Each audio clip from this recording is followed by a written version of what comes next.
Lord, have mercy upon us. Our Father, who art in heaven, hallowed be thy name.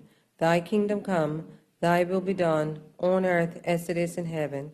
Give us this day our daily bread, and forgive us our trespasses, as we forgive those that trespass against us.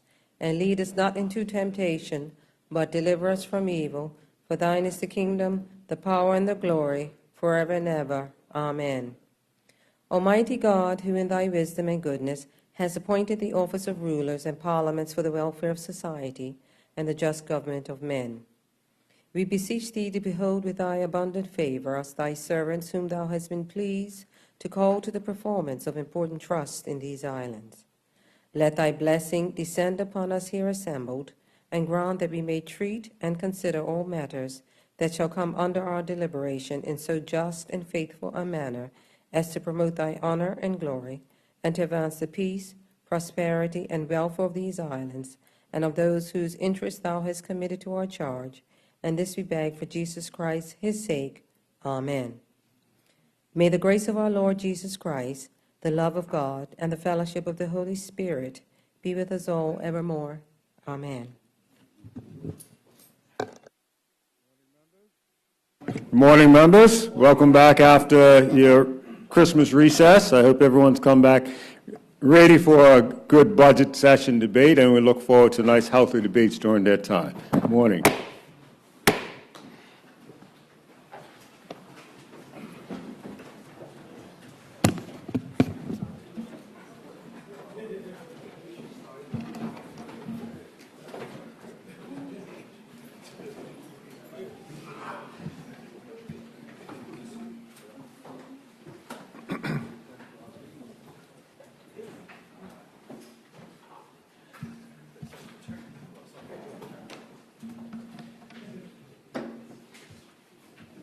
Yes.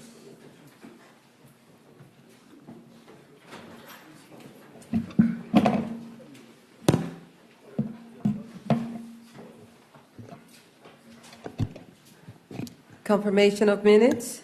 Members, the minutes from the 14th and also the 17th of December have been circulated. Are there any corrections, amendments, or omissions? There are none. Minutes accepted as printed. Messages from the governor. There are none. Announcements by the speaker. Yes, the Speaker has announcements this morning. We've been notified by 3 of our members that they'll be absent today. That's the member Ben Smith, the member Scott Pierman, and the member Dunkley have all indicated that they'll be absent today. Also, for those who have indicated that they'll participate, as a reminder that Dr. Karika Weldon will be here today during the late morning period into the lunch to take samples. I'll put in those words, in that the doctor, as we know, is doing her study still on the DNA and diabetics in Bermuda, genetics and diabetics, and members of Parliament have volunteered to provide samples to help encourage the public to participate. So those of you who have indicated, and those of you who may not have indicated yet but wish to participate, she will have forms, the extra forms for those who would like to sign up as well. The one reminder, don't eat before you do the sampling. So she'll be here and she'll coordinate with the Sergeant at Arms where she'll take that from. Also, the reminder that Youth Parliament will be having their debate this week, this Saturday, as part of the participation that they do along with Dr. Weldon's program, and the debate, if you have the notice on your desk, there was an error. It says the 23rd of January. It's actually the 23rd of February. This coming, not tomorrow, but next weekend, next Saturday. And the topic will be Minister of Health. The topic is sugar tax. So members, if you see fit, put it in your calendar and go and watch our Youth Parliament perform and debate this topic.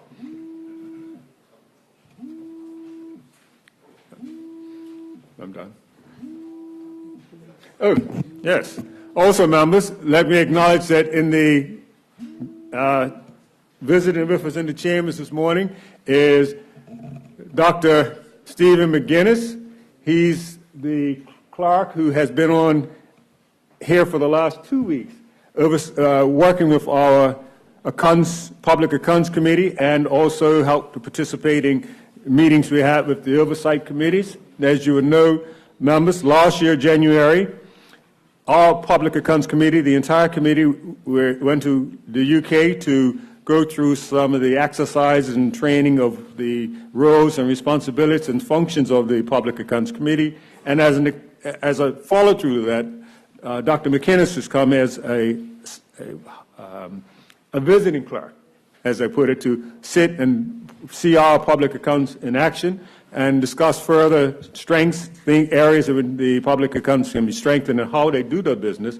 So for those of you who sit on the committee and have been involved in the exercise these last 2 weeks, I'm sure you can testify to your colleagues that it's been a very worthy exercise, and the information that was shared and extra points that were given have been most fruitful, and I'm sure will help to strengthen the workings of our Public Accounts Committee, and also to help set the foundation and the base for starting the roles and the work of the Oversight Committee. So we welcomed his presence, and we thank him for the time that he's been here in Bermuda.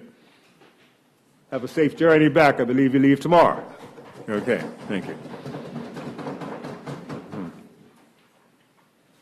Messages from the Senate. There are none. Papers and other communications to the House. There are 7 papers on the order paper this morning. And the first on the order paper is in the name of the Premier.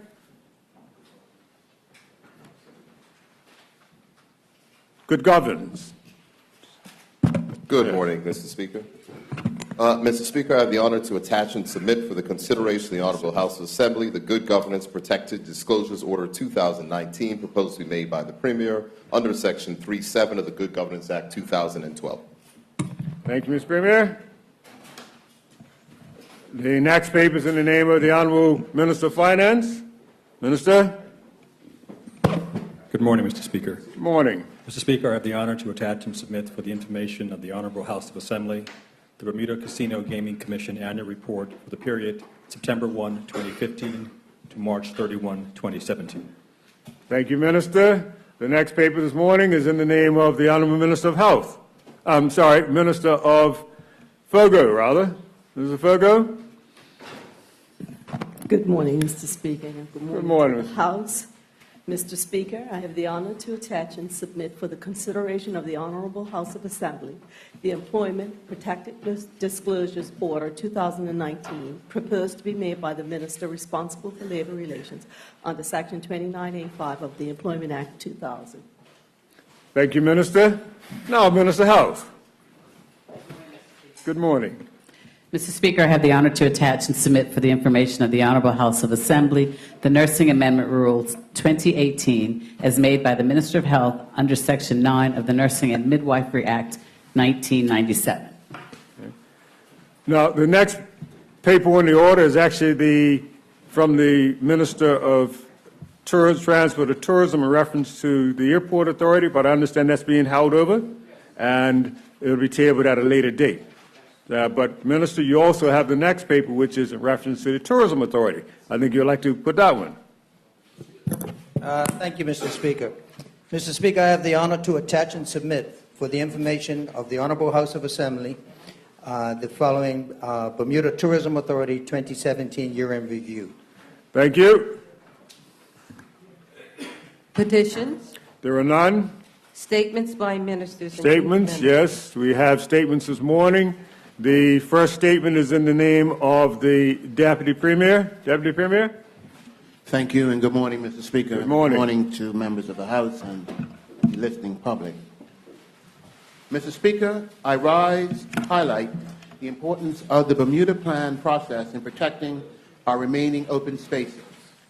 Mr. Speaker, you will remember during the government's inaugural 2017 speech from the throne, we committed to, and I quote, to identify the open spaces that must be protected for generations to come.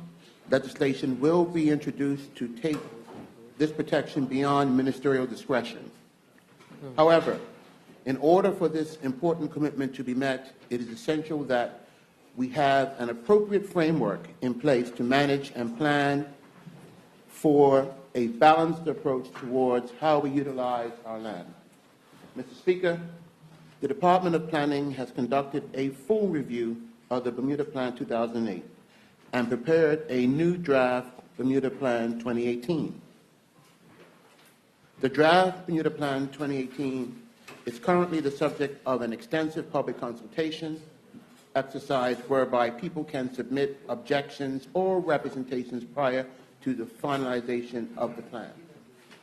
Mr. Speaker, the draft Bermuda Plan 2018 is based upon three overarching strategies which guide the objectives, policies, and zonings set out within the draft plan. The three strategies are the development strategy, the community strategy, and the conservation strategy. The three complementary strategies provide a balanced framework for making informed decisions on planning applications. In terms of the development strategy, it is essential that we have enough land to appropriate in appropriate locations for different types of development to sustain and support economic growth for our island. The draft Bermuda Plan 2018, therefore, sets out zonings for commercial, industrial, institutional, tourism, and residential land uses to support the economic health of Bermuda. The community strategies aim at encouraging and promoting healthy lifestyles, healthy eating, and physical exercise, and fostering a sense of community and social interaction. The draft Bermuda Plan 2018 contains a new chapter on healthy communities, which seeks to address these issues while also providing the planning framework for the creation of future community action plans. The conservation strategy focuses on protecting ecologically sensitive areas and habitats, open spaces, and agricultural land. This includes agriculture reserves, woodland reserves, parks, nature reserves, coastal reserves, open space reserves, and recreational areas. Mr. Speaker, the draft Bermuda Plan 2018 was published on the 3rd of December and is subject to a 3-month public consultation period, which finishes on Friday, 15th of March, 2019. Throughout this period, the Department of Planning is holding public exhibitions at venues in the city of Hamilton, Dockyard, and the town of St. George, and the farmers market in the Botanical Gardens, as well as holding presentations and meetings with stakeholders. Members of the public are invited to talk to technical officers to learn how the draft plan affects them and to submit objections and comments on any of the objectives, policies, or zoning in the draft plan by the 15th of March. Mr. Speaker, the draft plan 2018 can play an important part in assisting with the delivery of the government's health strategy and crop strategy by utilizing agricultural land for local food production and encouraging the use of open spaces for passive and active recreation. The Department of Planning will be working alongside the parish councils and parish communities to prepare community action plans and facilitate community improvements. These initiatives may include the creation of community gardens in underutilized areas of agriculture reserve, where people can learn the fundamental skills required to grow crops. The preparation of an island-wide development plan is a complex and time-consuming process which must take into account a wide range of issues.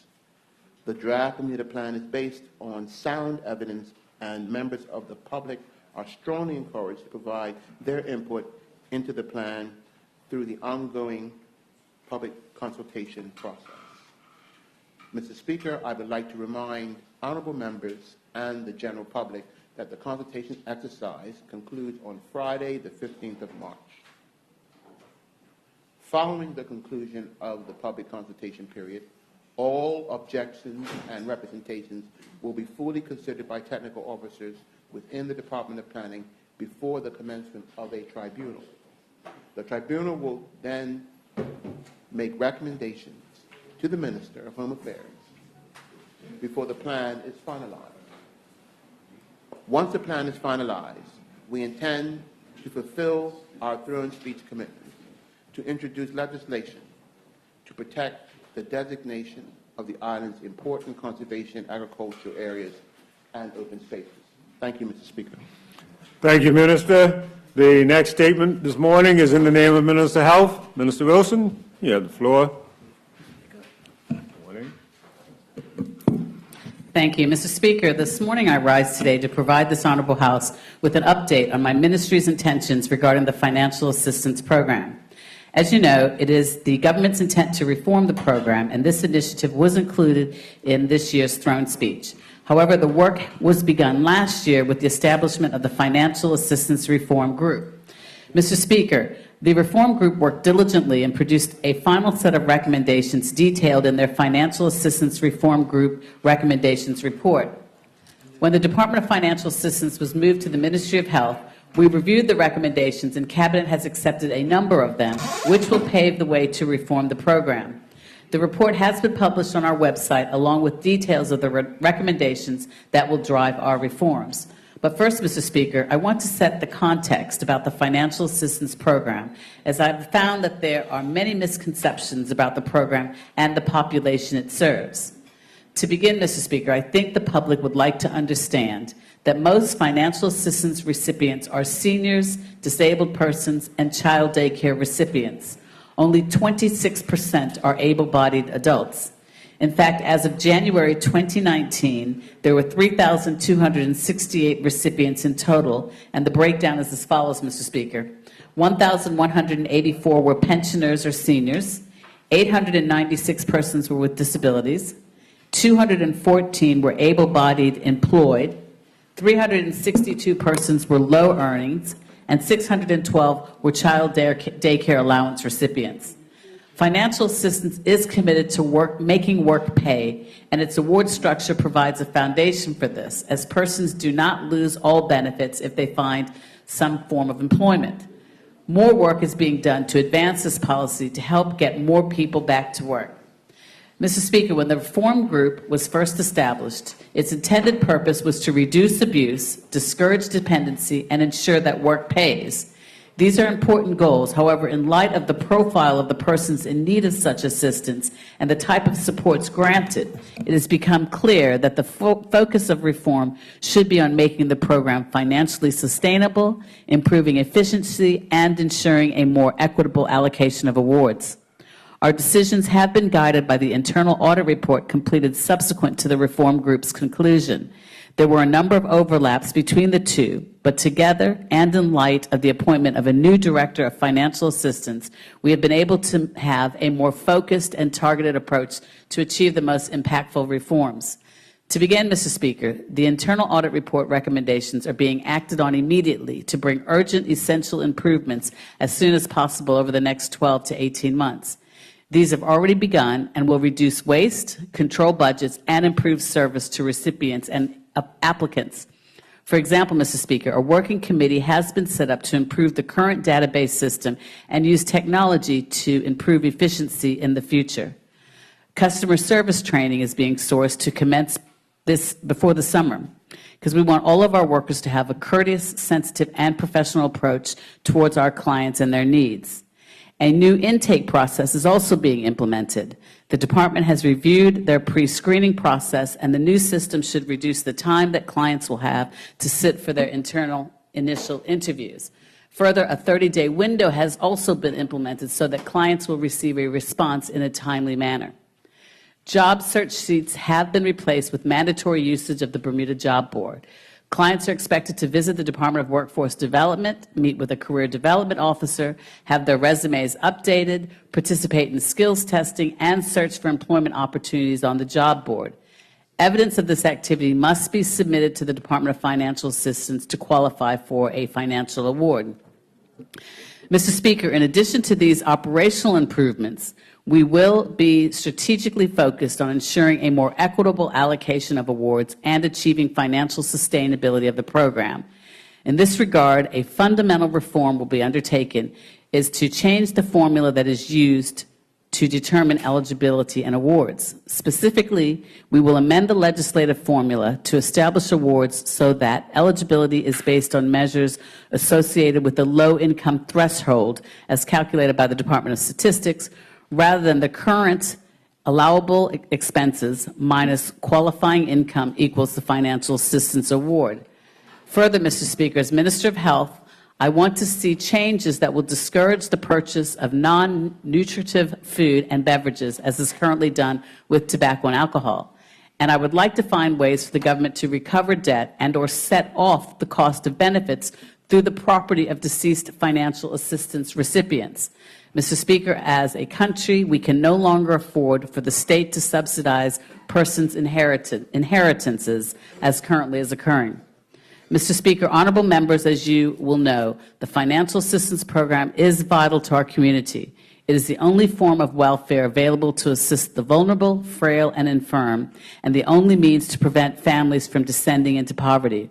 However, funds are finite, and we have to make sure that we use them efficiently and that they reach the right people. We expect that the reforms underway will change the face of the program to achieve financial sustainability and a more equitable allocation of awards. Thank you, Mr. Speaker. Thank you, Minister. Thank you, Minister. The next minister on the order paper this morning with a statement is that of Minister Fogo. Minister Fogo.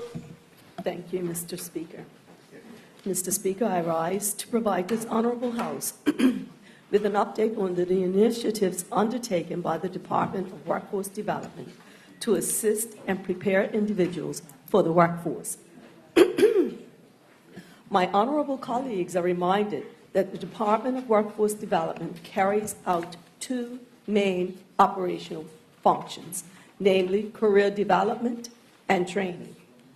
The career development section provides assessments, employment assistance, and job readiness training, while the training section administers educational funding programs, manages the apprentice and trainee programs, and regulates national certification standards in 4 designated occupational trades.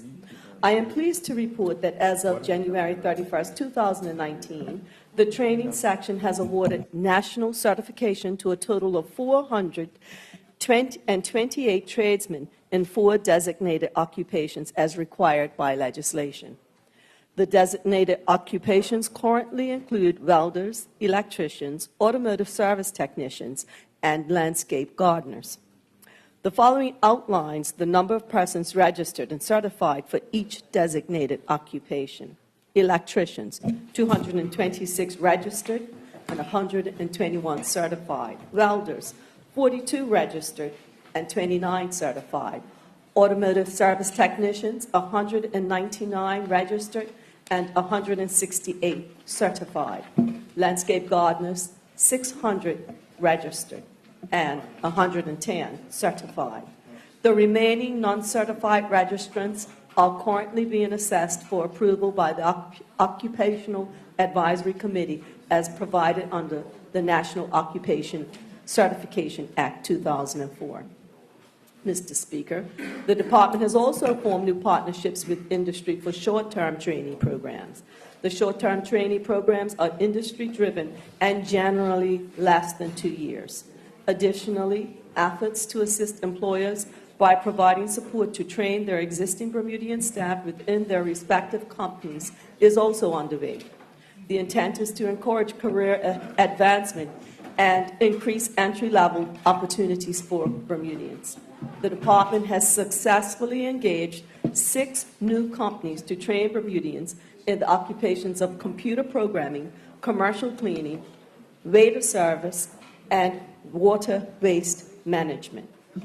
In December 2018, the Department acknowledged the success of 5 culinary apprentices employed at the Fairmont, Southampton. The apprentices obtained their Red Seal certification, which is a universally recognized certification. The Department sponsored all 5 culinary apprentices during a 6-week training at Holland College in Canada. Their testimonials spoke of their individual journeys and the value of the joint partnership. To demonstrate and highlight the success of the Culinary Arts Apprenticeship Program, the students showcased their culinary skills by preparing the meal for staff at the Fairmont's annual Christmas luncheon.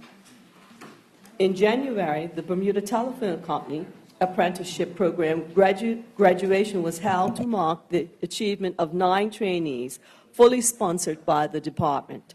Upon the completion of the 3-year apprenticeship program in the field of telecommunications, participants received certificates from City and Guilds for copper and fiber training and were awarded certificates from the department on behalf of the National Training Board. All 9 graduates are fully employed as copper and fiber specialists at BTC. Also in January, Zara Cadell, a young Bermudian, was highlighted for obtaining certification in computer programming at the General Assembly in New York. The training consisted of an intense Python boot camp in partnership with ConnectTech. The partnership is an example of the department's short-term agreements with industry partners. Mr. Cadell was provided financial support and mentorship by the department and now teaches coding to youth and adults at ConnectTech. In February, the department recognized industry tradesmen who participated in the Prior Learning Assessment Recognition Professional Development Training course. Participants represented the automotive, electrical, and horticultural and landscape gardening industries. As a part of the training, participants learned methods of assessing tradesmen's skills through evaluating their informal learning, prior work experience, and on-the-job training. 15 participants, including 3 department staff, are now recognized as PLAR assessors to support the national certification process. Mr. Speaker, the Career Development Section recently concluded a series of community outreach events commencing in October 2018. My honorable colleagues will recall, as previously reported, that the first event was held at the Allen Temple Church in Somerset. The section hosted a similar event at Devonshire Recreation Club in December. In January, the community event was held at the Warwick Workmen's Club. Lastly, the most recent event was hosted at the St. George's Cricket Club. Each career development training and registration drive provided general workshops on understanding what employers want, employability skills, your online image and employment, and interview skills, winning over the recruiter.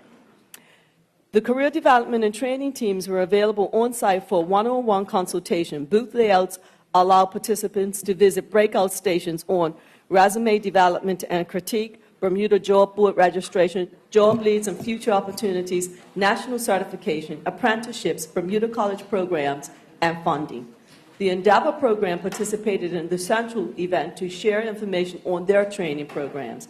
The Royal Bermuda Regiment and Bermuda Sports Management Group joined the department at the Warwick Workmen's Club. Finally, the Labor Relations section participated in both the Warwick and St. George's events. In total, 144 persons attended the career development training and registration drives throughout the island. Mr. Speaker, the Career Development section prepares and supports individuals for Bermuda's workforce. The section continues to follow up and meet with persons who attended the community events to support them in reaching their career goals. The information covered by facilitators was an introduction to some and a refresher for others on work ethics, soft skills, and strategies that will help job seekers to be successful in the workplace. These forums provided the opportunity to educate the public on the breadth of services offered by the department and how to best utilize those services. The feedback at each event was very positive. Attendees stated, and I quote, "The information presented was thorough, hitting points that are useful for new hires to the job route. Each facilitator was knowledgeable and cordial, very informative. Good to have these points repeated for those looking for new jobs." End of quote. Similarly, another participant shared their thoughts of the community event, stating, "It was very helpful. I appreciate that they had representatives from the various branches in workforce development." Lastly, an attendee said of the event, "What an amazing and informative event. A one-stop shop of ambition and confidence is offered by staff, speakers, and vendors. Any phobia on job searching is immediately squashed at the door. You are greeted with that Bermuda smile and enthusiastically told, it's time to go to work." And they said they loved it. Mr. Speaker, the department intends to be more deliberate in highlighting profiles for persons who have benefited from the department's services and experienced success. Doing so increases public awareness of the various services available and the work the department does to train, develop, retool, and equip Bermudians for today's workforce. More importantly, the profiles help to restore hope for job seekers. Recently, Erin Butterfield, a recent law graduate, shared her story of struggle and eventual success. Ms. Butterfield met with disappointment in her job search, having been told that although she had a degree, she lacked experience. Admittedly, Ms. Butterfield didn't feel like she received the services and guidance she was seeking on her first visit to the department. Sometime later, she decided to give the department a second chance. She had this to say: I went back to workforce development for the second time in August of 2018 and had a totally different experience. I spoke to a lady there who was very supportive and started making phone calls on my behalf right away. She had heard that some positions were needed at magistrate court and sent my resume over. I got an interview and was ultimately successful. Up until that point, I had been waitressing for 6 months. When asked if she would recommend the services at the department, Ms. Butterfield stated, I recommended them to a friend of mine this actual week. I am so glad to have a second chance. The department is working to ensure that clients leave feeling pleased with the level of service provided and hopeful about the mutually agreed plan to support their job search efforts and career goals. An intake officer is expected to start with the department next month. The intake officer is a new role made possible by the transfer of the community education and development staff.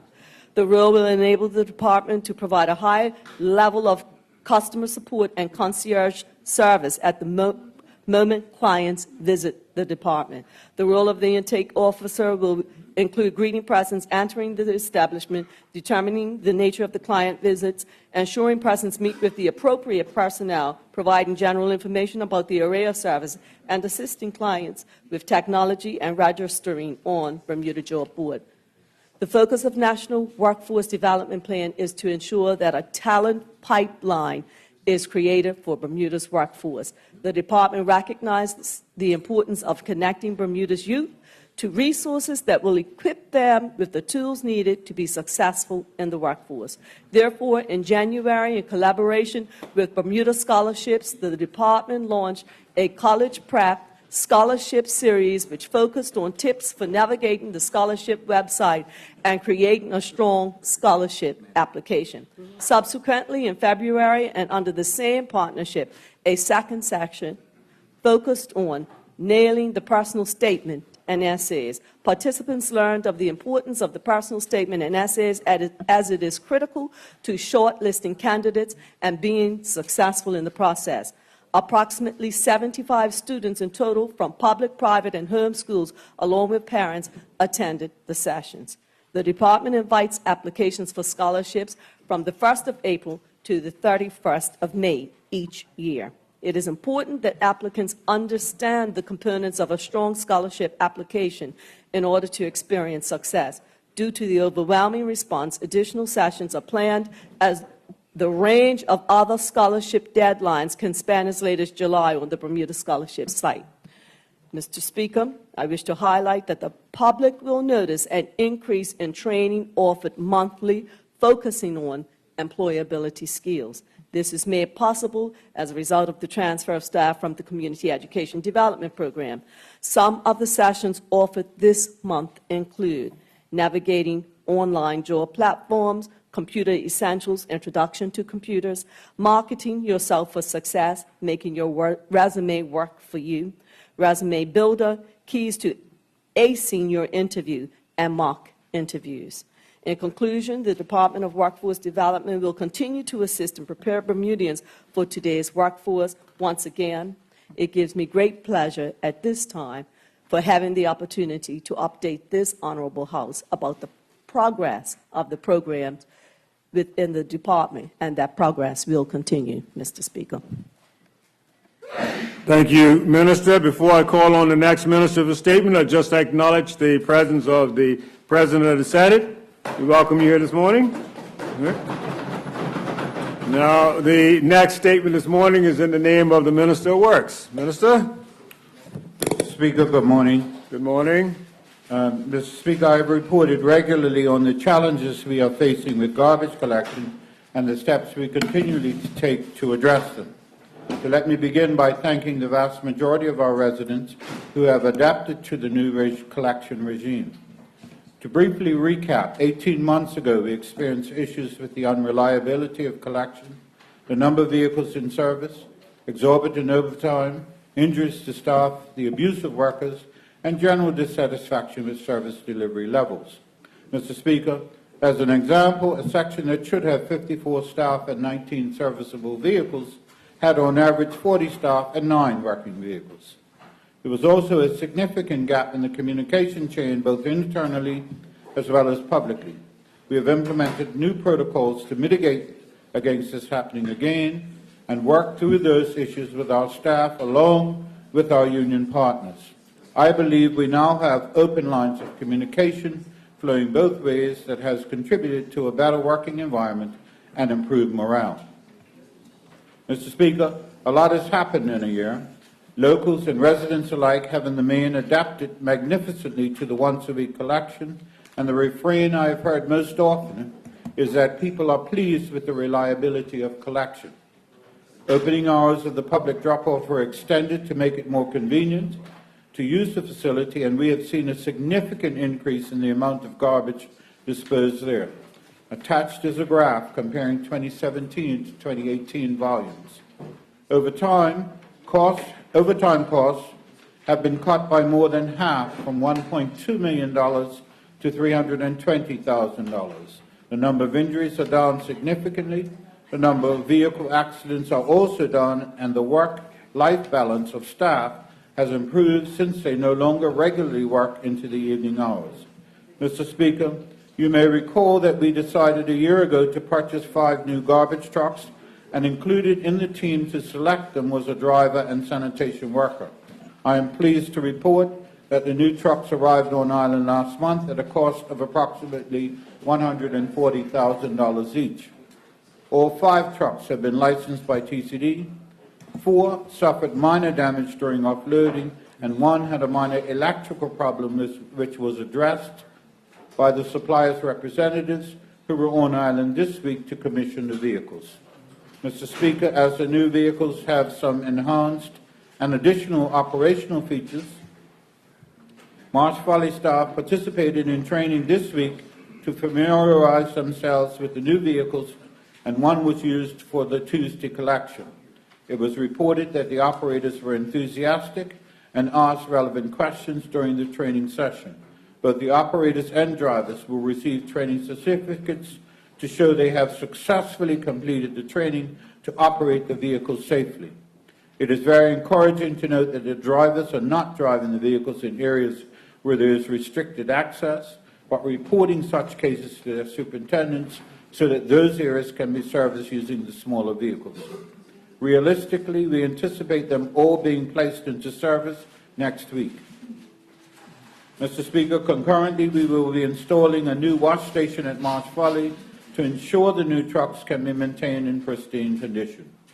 Following meetings with the senior management team to review collection data, staff survey results, operational efficiencies and savings, I can now advise that I have decided that once-a-week collection will become a permanent feature of the Bermuda landscape. Mr. Speaker, the aim always is to rid the country of garbage in a healthy and safe manner, manage the expectations of the public by not falsely promising what we cannot deliver. Let me now set out what additional measures we will take to assist the Bermudian public in managing this new reality. A consistent complaint during this period has been from those areas that utilize the very large gray bins in communal disposal areas, as we have experienced a regular shortage of the bin lift trucks. As a result, we have utilized private sector contractors and Corporation of Hamilton trucks to assist us on weekends to address this deficiency.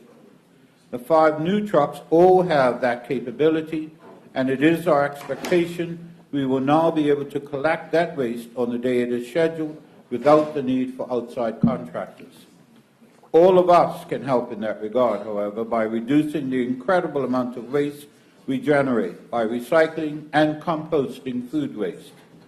I know that our education officer would wish that I recommend to all of us that consideration be given to composting, which is a painless way of helping the environment, as well as successfully disposing of food waste without running the risk of attracting feral chickens, cats, or vermin to your trash. Of course, it is made considerably easier if you purchase a composting bin from any of the local hardware stores, or the best type can be purchased from the Ministry of Public Works headquarters. Mr. Speaker, in this vein as well, the Ministry has purchased 300 95-gallon wheelie bins. They arrived on island this week, to be followed shortly thereafter by a similar number of 48-gallon recycling bins. These will be sold at landed cost and initially be targeted at those neighborhoods that use communal collection points to help address the challenges with vermin and feral chickens attacking trash bags. There are a number of additional actions that we, the general public, can take to make things better. Cut back trees along private roads, as this causes damage to vehicles, smashed windscreens and mirrors. Do not place garbage out before the collection date. Do not place too much garbage in a bag that one man cannot carry. Do not place dangerous or prohibited items in garbage. Do not place garbage in paper bags or cardboard boxes. And do not put out recyclables on non-collection days. Mr. Speaker, there has been general acceptance of the once-a-week schedule, with a small minority of people ignoring the rules. We are determined to address this bad behavior by encouraging our workers to take pictures of any infractions, report it to their managers so that we can take the appropriate action. Our workers will not collect trash that is strewn all over the road because of someone's bad behavior. They will not drive up a road that does not have a clear path to gain access and either injure themselves or damage the vehicle. We will enforce the rules and address directly those who insist on flouting the law and not taking pride in their own neighborhoods. Mr. Speaker, we as a people, all of us, must do better. I'd like to take this opportunity to remind the general public to be more aware of what they put in their trash, and always remember that the collection is carried out by hard-working staff who take pride in their work and deserve our thanks and respect. Mr. Speaker, let me end where I began, by thanking the general public for adapting to this new collection schedule, and also thank those workers in waste management who do an outstanding job in collecting our waste under some of the most trying circumstances. I encourage members of the public to express their thanks directly to those workers who so efficiently collect our garbage every week. Thank you, Mr. Speaker. Thank you, Minister. The next statement this morning is in the name of the Minister of Education. Minister.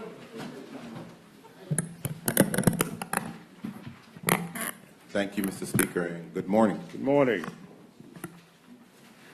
Mr. Speaker, I stand before you and my honorable colleagues this morning to provide an update on the work being undertaken by the Department of Education to progress the standards-based grading initiative. Mr. Speaker, let me first cast the minds of my honorable colleagues back to November 2018, when I first shared with this honorable House information about standards-based grading and how the Department of Education was indeed charting a new course. At that time, I explained that standards-based grading is both a grading and reporting system that is very clear in communicating to students what they know about subjects that they take and what they're able to do. Standards-based grading measures student proficiency in a subject against a defined course objective. The overall objective is to have consistency in grading practices across every school system-wide, and to give greater attention to the meaning of student grades for both students and their parents. Mr. Speaker, before I go any further, I want to remind my honorable colleagues that the community at large why the Department of Education made the decision to transition from a traditional grading system to a standards-based education system. The reasons are intentional and will underscore the overall mission of the Bermuda public school system, which is to provide our students with quality instruction that empowers them to reach their potential. Mr. Speaker, standards-based grading has been proven to transform teaching and learning. That is, transform the work that takes place in classrooms each day and the way that teachers teach and assess how children learn. It is our expectation that as a result of the implementation of this grading and reporting system, students, teachers, and parents will have more accurate information about what students specifically know in each subject and what they're able to do. Mr. Speaker, I also add that standards-based grading ensures that students and parents have clear expectations of what performance is required for mastery of subject content, concepts, and skills that are linked to a set of achievement standards. Students will be positioned to self-assess and gain insights about their performance in each subject, and teachers will be able to strengthen their delivery of high-quality instruction in the classroom. Both the enhanced teaching and learning will result from the sustained practices of standards-based grading will help to transform public school education. Mr. Speaker, in early October 2018, a standards-based grading, or SBG committee, was established comprising of Department of Education technical officers, school principals, and teachers who have acquired specialist knowledge of the standards-based grading framework. To date, this committee has been actively and diligently engaged in organizing and executing on deliverables that are mapped out in a 4-year SBG implementation plan that they had developed. The work of the committee members is in support of the first priority of Plan 2022, which focuses on high-quality instructional practices and teaching and learning and grading practices. Mr. Speaker, the work carried out by the SBG committee in January of this year comprised of the following: educating officers in the department and over 600 educators about the process of change of the what and why of standards-based grading, surveying school staff and using the data collected to guide professional development, establishing a professional development calendar for education officers, principals, deputy principals, school staff, SBG champions, and SBG technicians, plus providing training for all of those stakeholder groups, conducting school support walkthroughs at the beginning of the process of standardization of practices based on the observation data collected, establishing a communications plan to build content knowledge, awareness, and buy-in of SBG principles and philosophy, creating and distributing an SBG monthly newsletter to parents, teachers, and leaders, and finally, preparing for the February 2019 professional development workshops. Mr. Speaker, just this week, members of the SBG Steering Committee conducted workshops specifically for primary and middle school teachers. These were all-day professional development sessions held on February 12th and 13th. Establishing the focus of these workshops was critical to meet the needs of our educators. As such, the SBG Committee intentionally surveyed teachers back in January and also conducted walkthrough observations in various classrooms. The data collected from the survey and the classroom walkthroughs indicated that several teachers at the primary and middle levels write learning intentions and communicate them to students.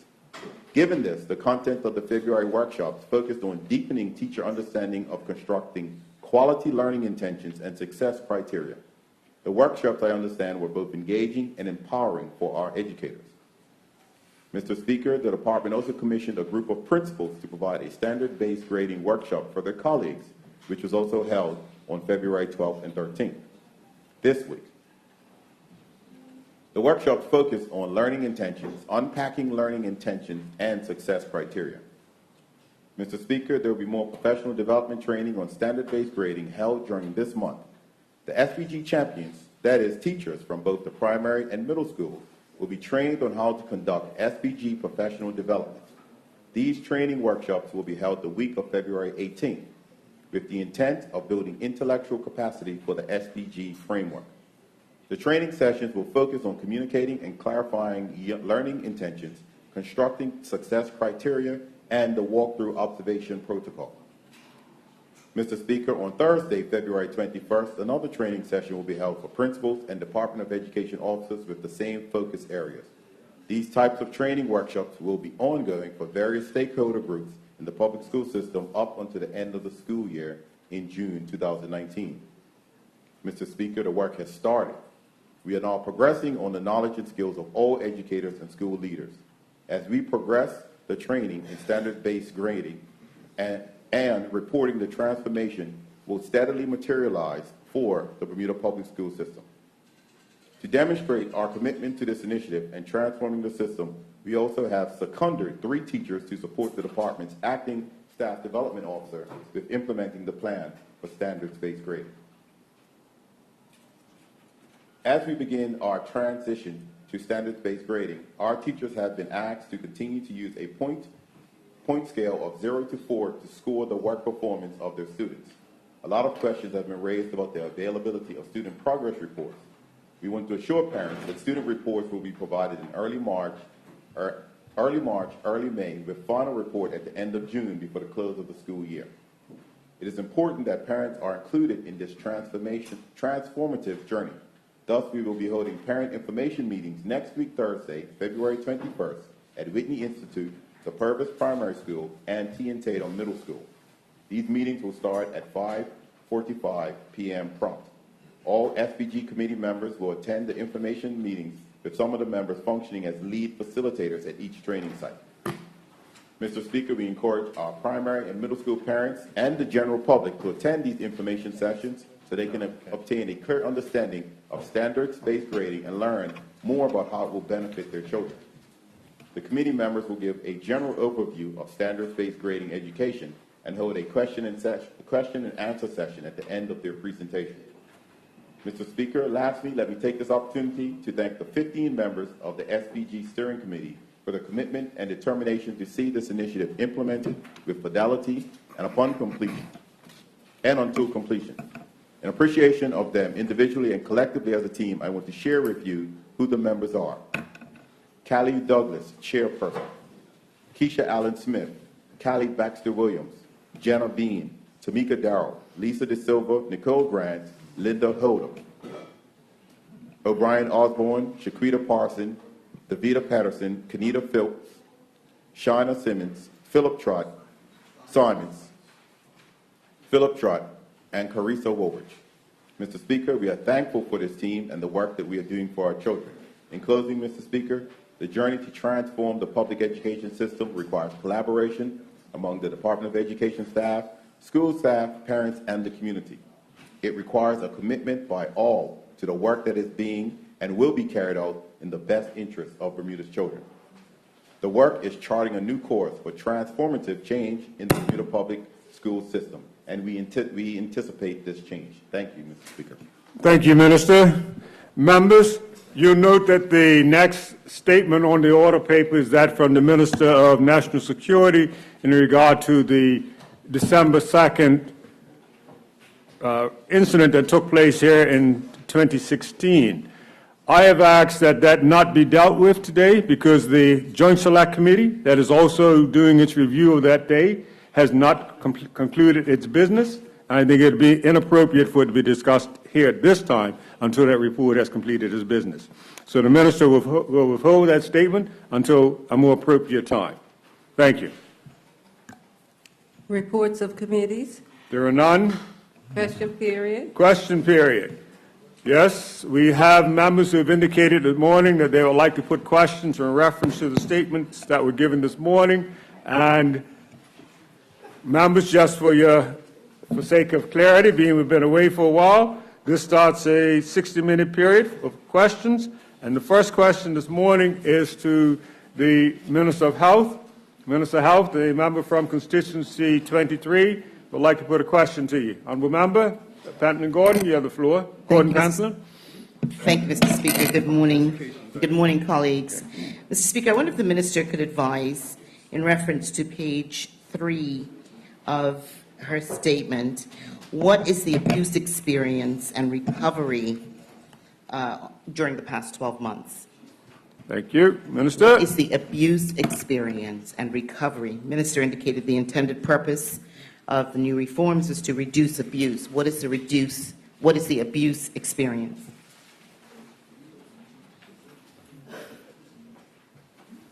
Minister.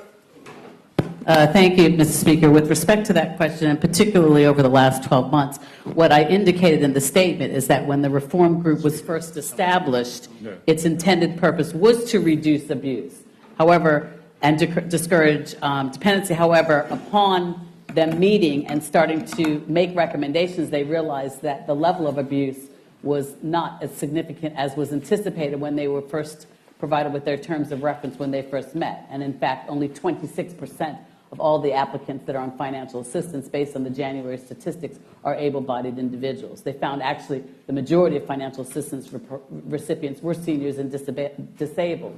So the level of abuse was much less than what they anticipated prior to their workings during the reform process. Thank you, Minister. Supplementary? Yes, Mr. Speaker.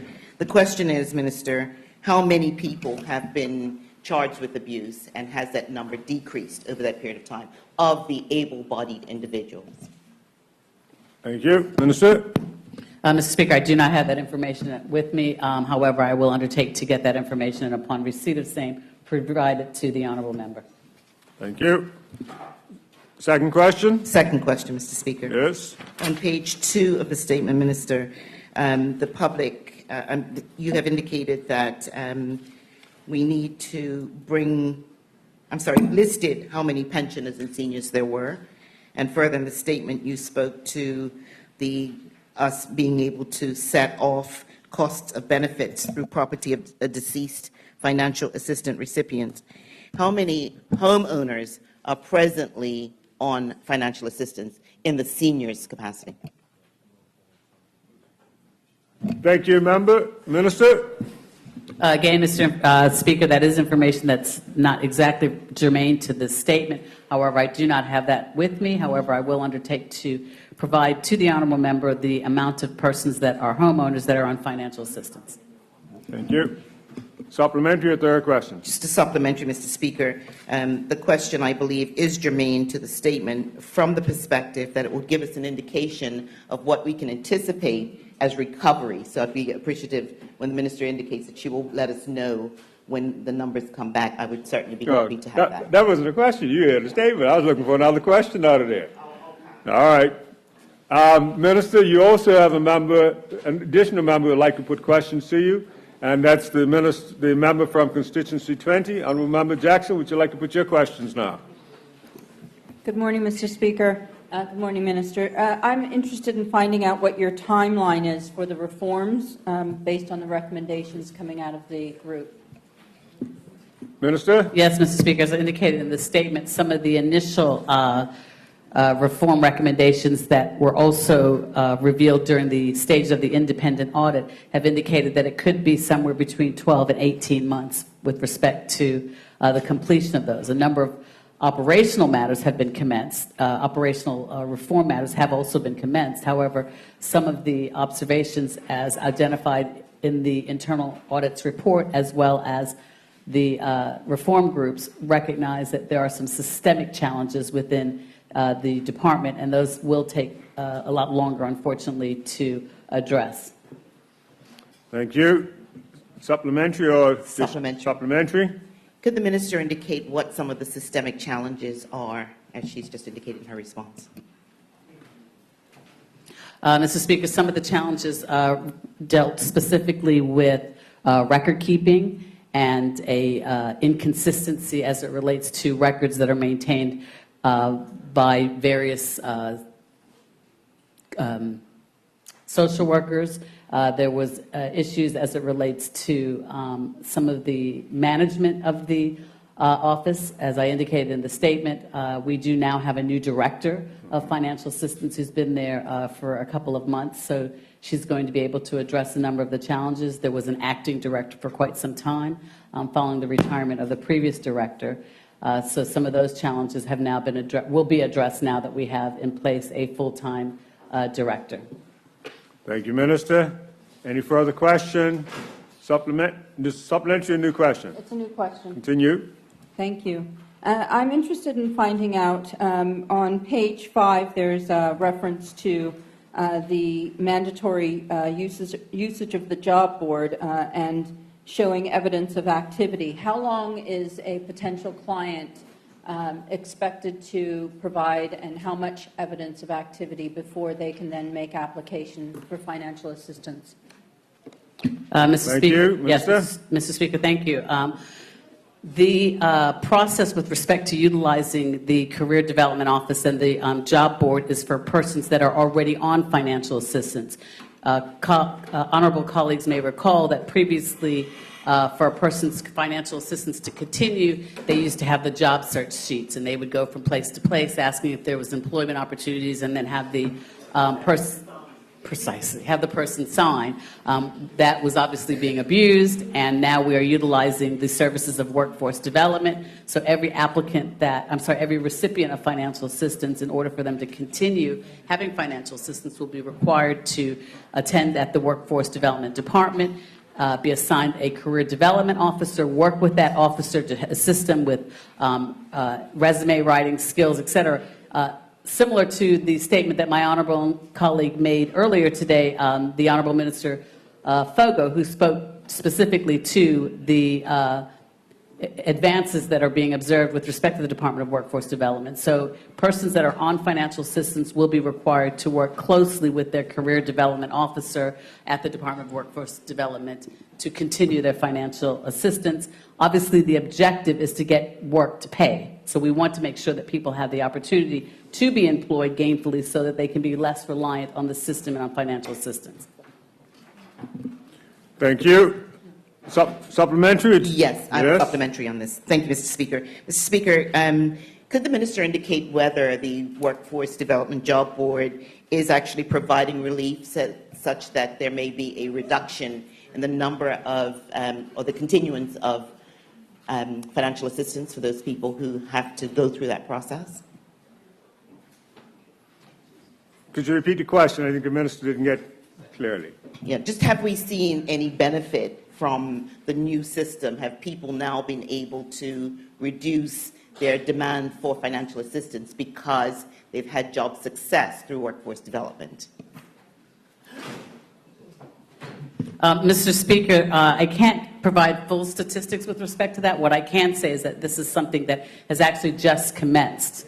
The process that heretofore was being utilized with respect to the job search sheets has been replaced with this. This is in the infancy stages of us utilizing the direction between financial assistance and the job board. So we're in the infancy stages. However, I will undertake, Mr. Speaker, to provide updates to this Honorable House so that this Honorable House will be aware of what are our statistics and what evidence we're seeing with the correlation and the further use of the Workforce Development Department. Thank you, Minister. No further question? Third question? This is supplementary. Supplementary? Yes. So would the Honorable Minister be able to provide us with statistics on how many people were hired using the previous job board process versus the new, which we understand is undertaken? But I'd like to know how many people actually were employed using the old method.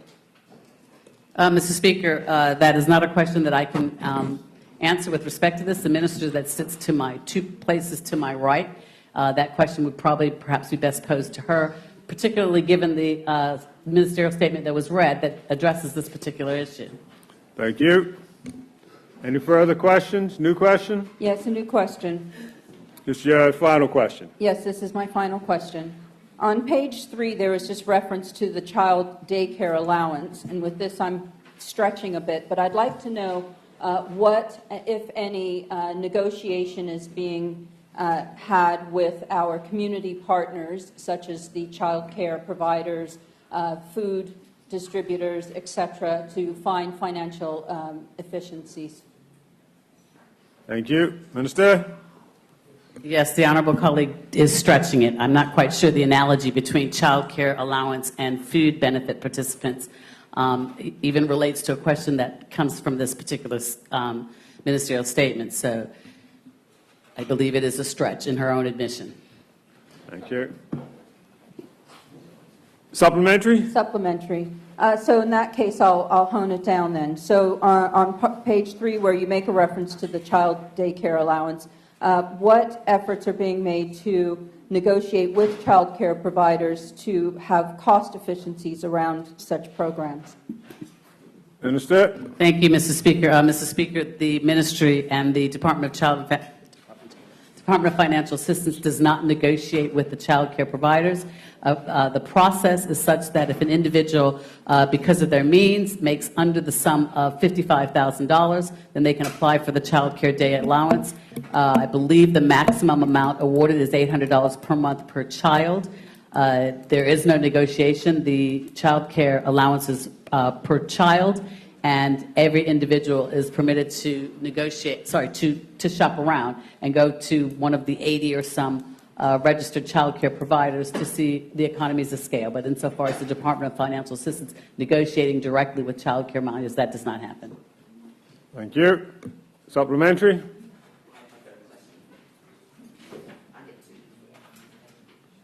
I thought you completed all your questions. You did have two. Okay, we'll let you take that last one.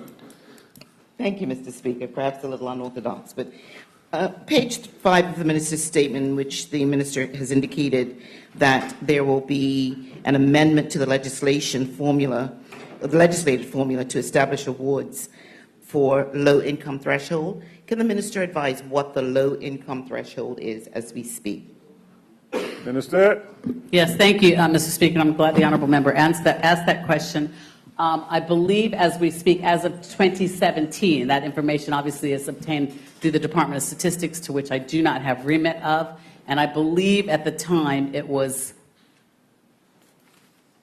I don't want to speak out of school. Yeah. I know it's on the web page, and I know it's under the Department of Statistics. It's available publicly. It is publicly, thank Yes. you, on the web page of the Department of Statistics.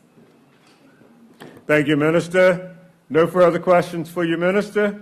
We'll now move on to the next minister who members indicated they'd like to put questions to, and that minister is Minister Fogo. Minister Fogo, you have two members who've indicated they'd like to put questions to you this morning, and the first is in the name of the member from constituency 19. Honourable Member Atherton, would you like to put your question? Thank you, Mr. Speaker. Mr. Speaker, through you to the minister, could the minister indicate to us, how does Mr. and Mrs. Public know that a person they're using for electrical work is A, a registered electrician, and B, a certified electrician? Thank you. Minister? They can definitely reach out to the Department of Workforce, but once receiving certification, they are issued with something that looks similar to a driver's license that speaks to the fact that they are fully certified. Thank you, Minister. Member, new question or supplementary? Supplementary. Continue. So if someone offers themselves to the member of the public for work and they're not certified, they have no card, so how will the individual know that they at least are registered? Member, Minister? Again, I did say that there is a compiled list with the Department of Workforce Development, and so they can check to see whether or not the person is registered.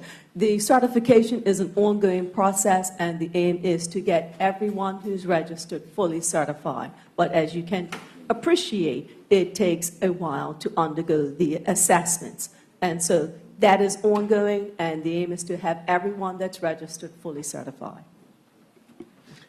Supplementary? Yes. Supplementary, yes, Mr. Speaker. I just wonder if the minister could clarify what some of the inhibitions are between the certification and the registration.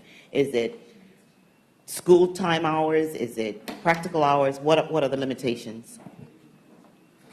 Minister? Many of the assessors are professionals, so it is making certain that we have them available to do the actual assessments. And once that happens, that's one of the reasons why, as the paper indicated, we just graduated another group of assessors, because that pool was somewhat small, and by training more persons to be able to provide the assessment of the registered individuals is allowing us to get through that process quicker. So it was the fact that we didn't have a great number of assessors, and because of the time that it takes to do the assessments. Many of these assessments include practical components, and so you can imagine we have to have everything set up to do that properly.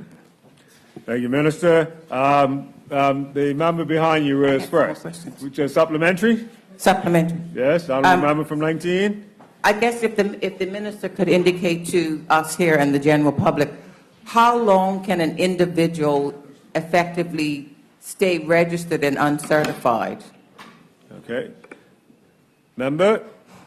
I'm Minister not- Alba? I basically am not able to answer that question with a definitive response. And so what I can say again is that the assessment process is ongoing, and the aim is to, as quickly and efficiently as possible, get all of the registrants assessed. Thank you. Supplementary. Second supplementary. Yes. Second supplementary. I guess my question is there is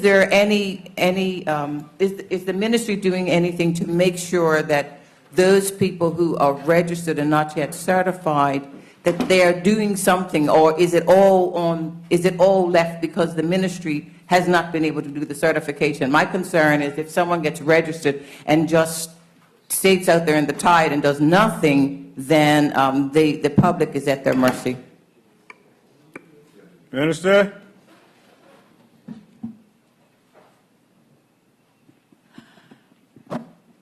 We are trying to ensure that we get that all done within a year. We put this process in place under this current administration, and we are working feverishly and tirelessly to get everyone that has been registered assessed. And that is the best response that I can give you at this point in time.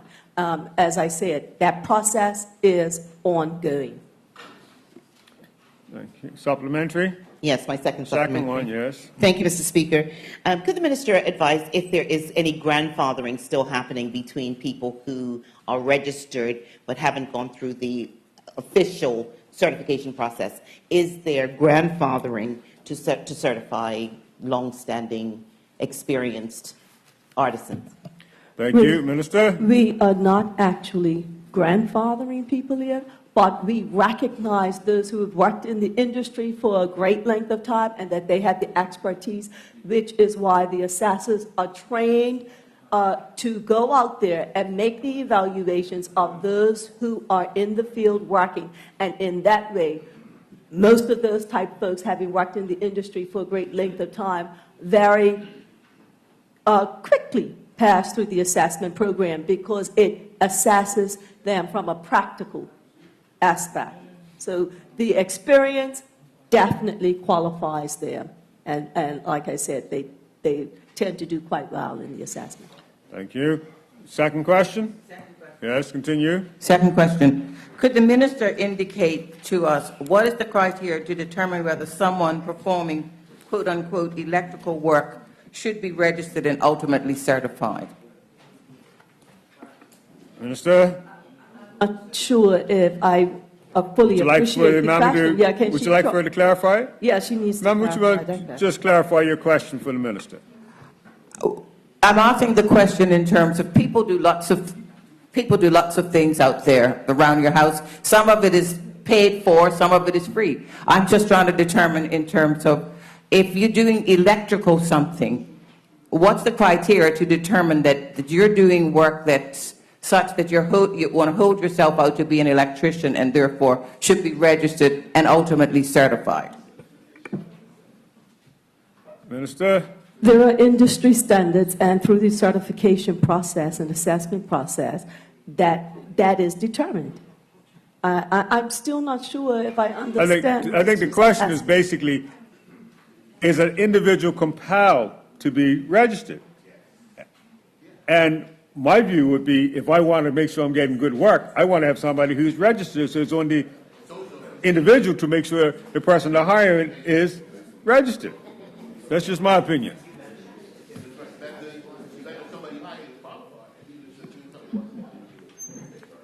All persons who work, for instance, in the electrical field must be certified.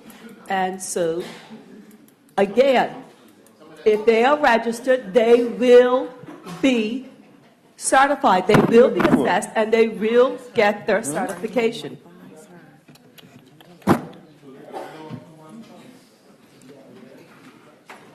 New question, your third question. My third question is, I know that in other professions, on a regular basis, there's a listing put up of people who are qualified, certified, or whatever else.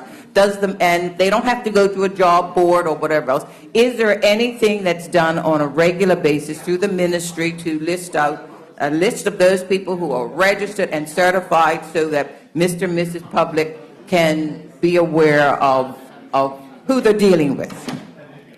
Minister? Workforce Development has a website, and those who are certified are publicly registered on that website. So the information is publicly known for people who are registered? Certified. Any further questions? No further questions from that member. We have another member, Minister, who would like to put a question to you, and that's the member from Constituency 23. Member? Thank you, Mr. Speaker. Minister, I wonder if you could just let me know whether the Career Development Department is still working with the NEIT for their technical improvement program, technical education program for our young people.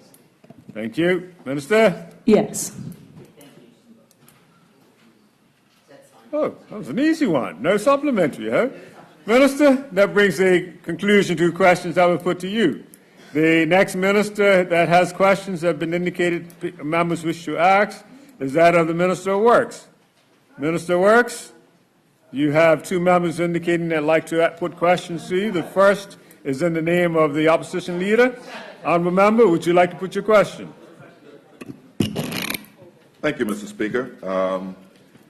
On page 2, the honourable member mentions that they would be bringing in these recycling bins, and I'll just read the part. It says, this will be sold at landed cost and initially targeted at those neighborhoods that use communal collection points.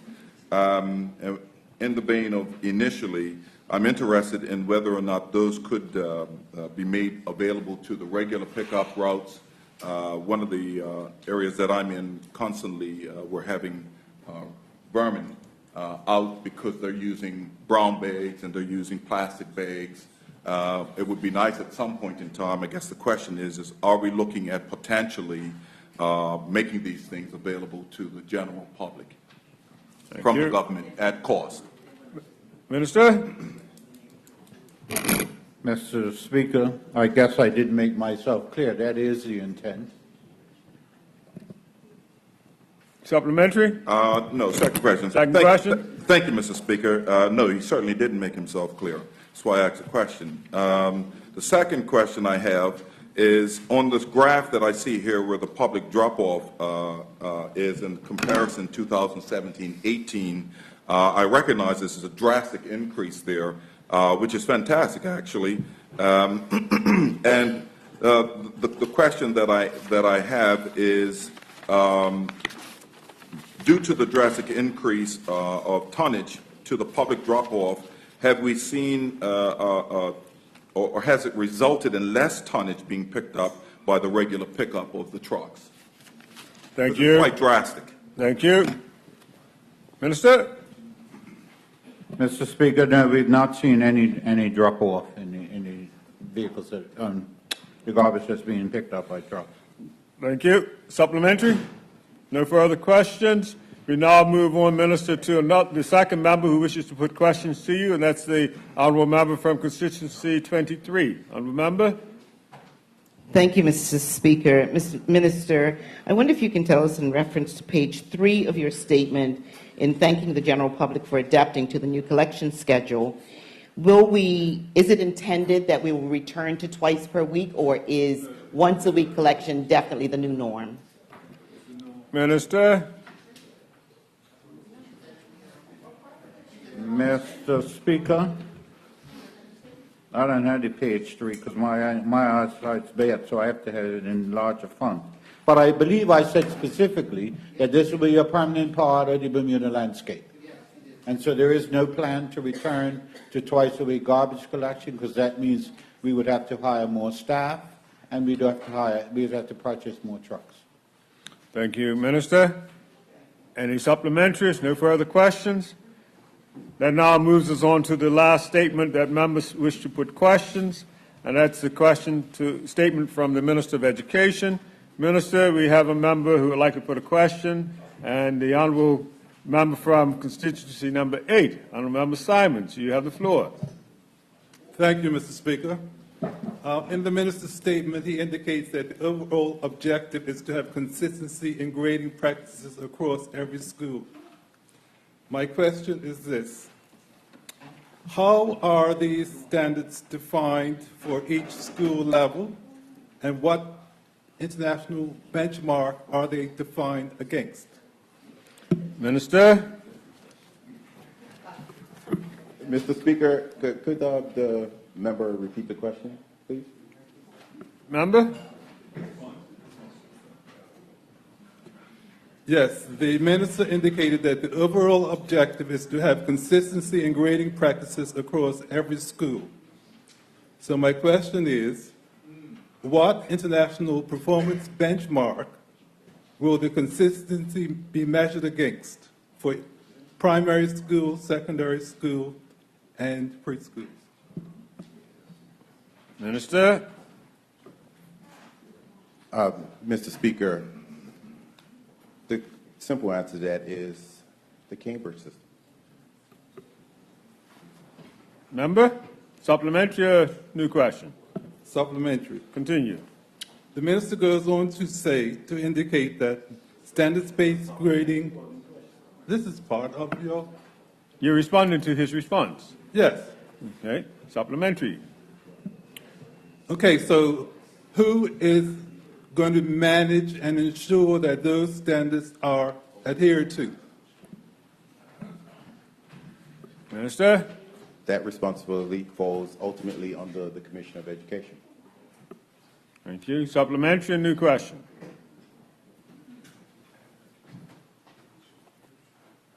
New question. The minister, Members. next paragraph says, standards-based grading has proven to transform teaching and learning. Will the minister share his evidence that standards-based grading will transform teaching and learning? He's made it transform, so can he provide evidence to the House to support that thesis? Minister.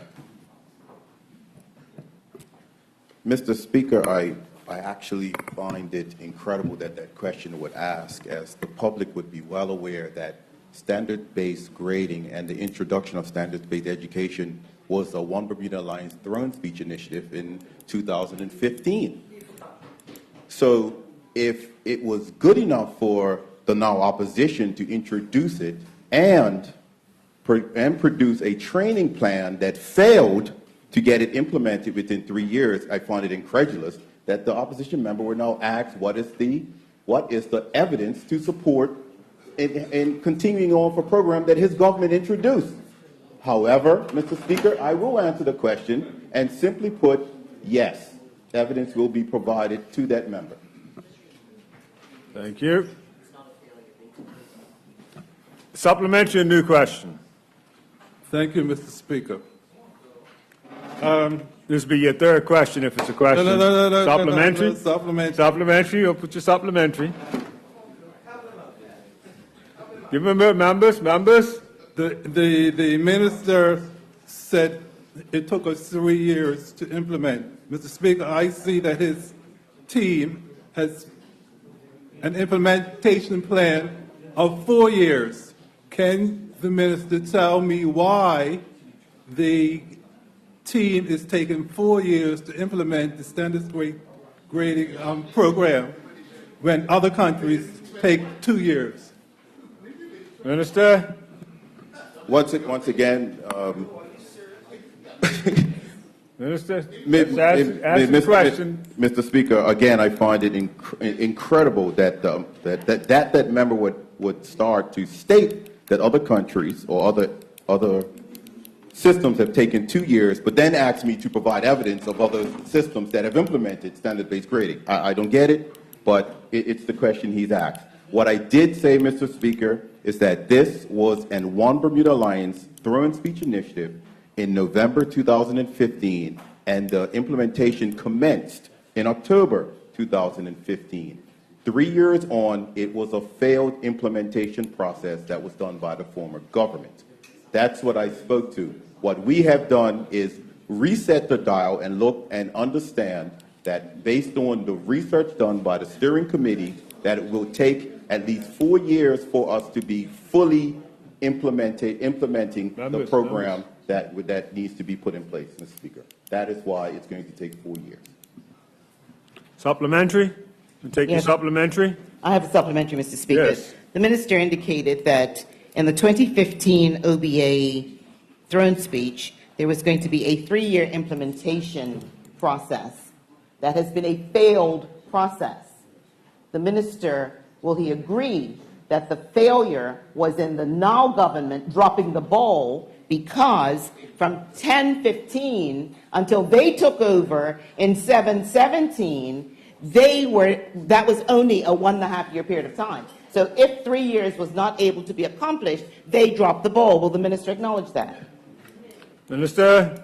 The simple answer to that is no. The ball began to drop, and I will refresh members opposite that when we took over government, one of the first things we had to do was to get the teachers to rescind from their work to rule based on the incompetence of the former government. Okay. Supplementary? Supplementary. That was supplementary. Minister, would you agree that the former minister, Cole Simons, was the Minister of Education, and at the end of the day, he dropped the ball? Yes. Minister? Speaker, from my understanding, under the standards-based grading programs, there is a lot of reteaching, reassessments that's required of our teachers. Mr. Speaker, this is going to take more time to get through the curriculum.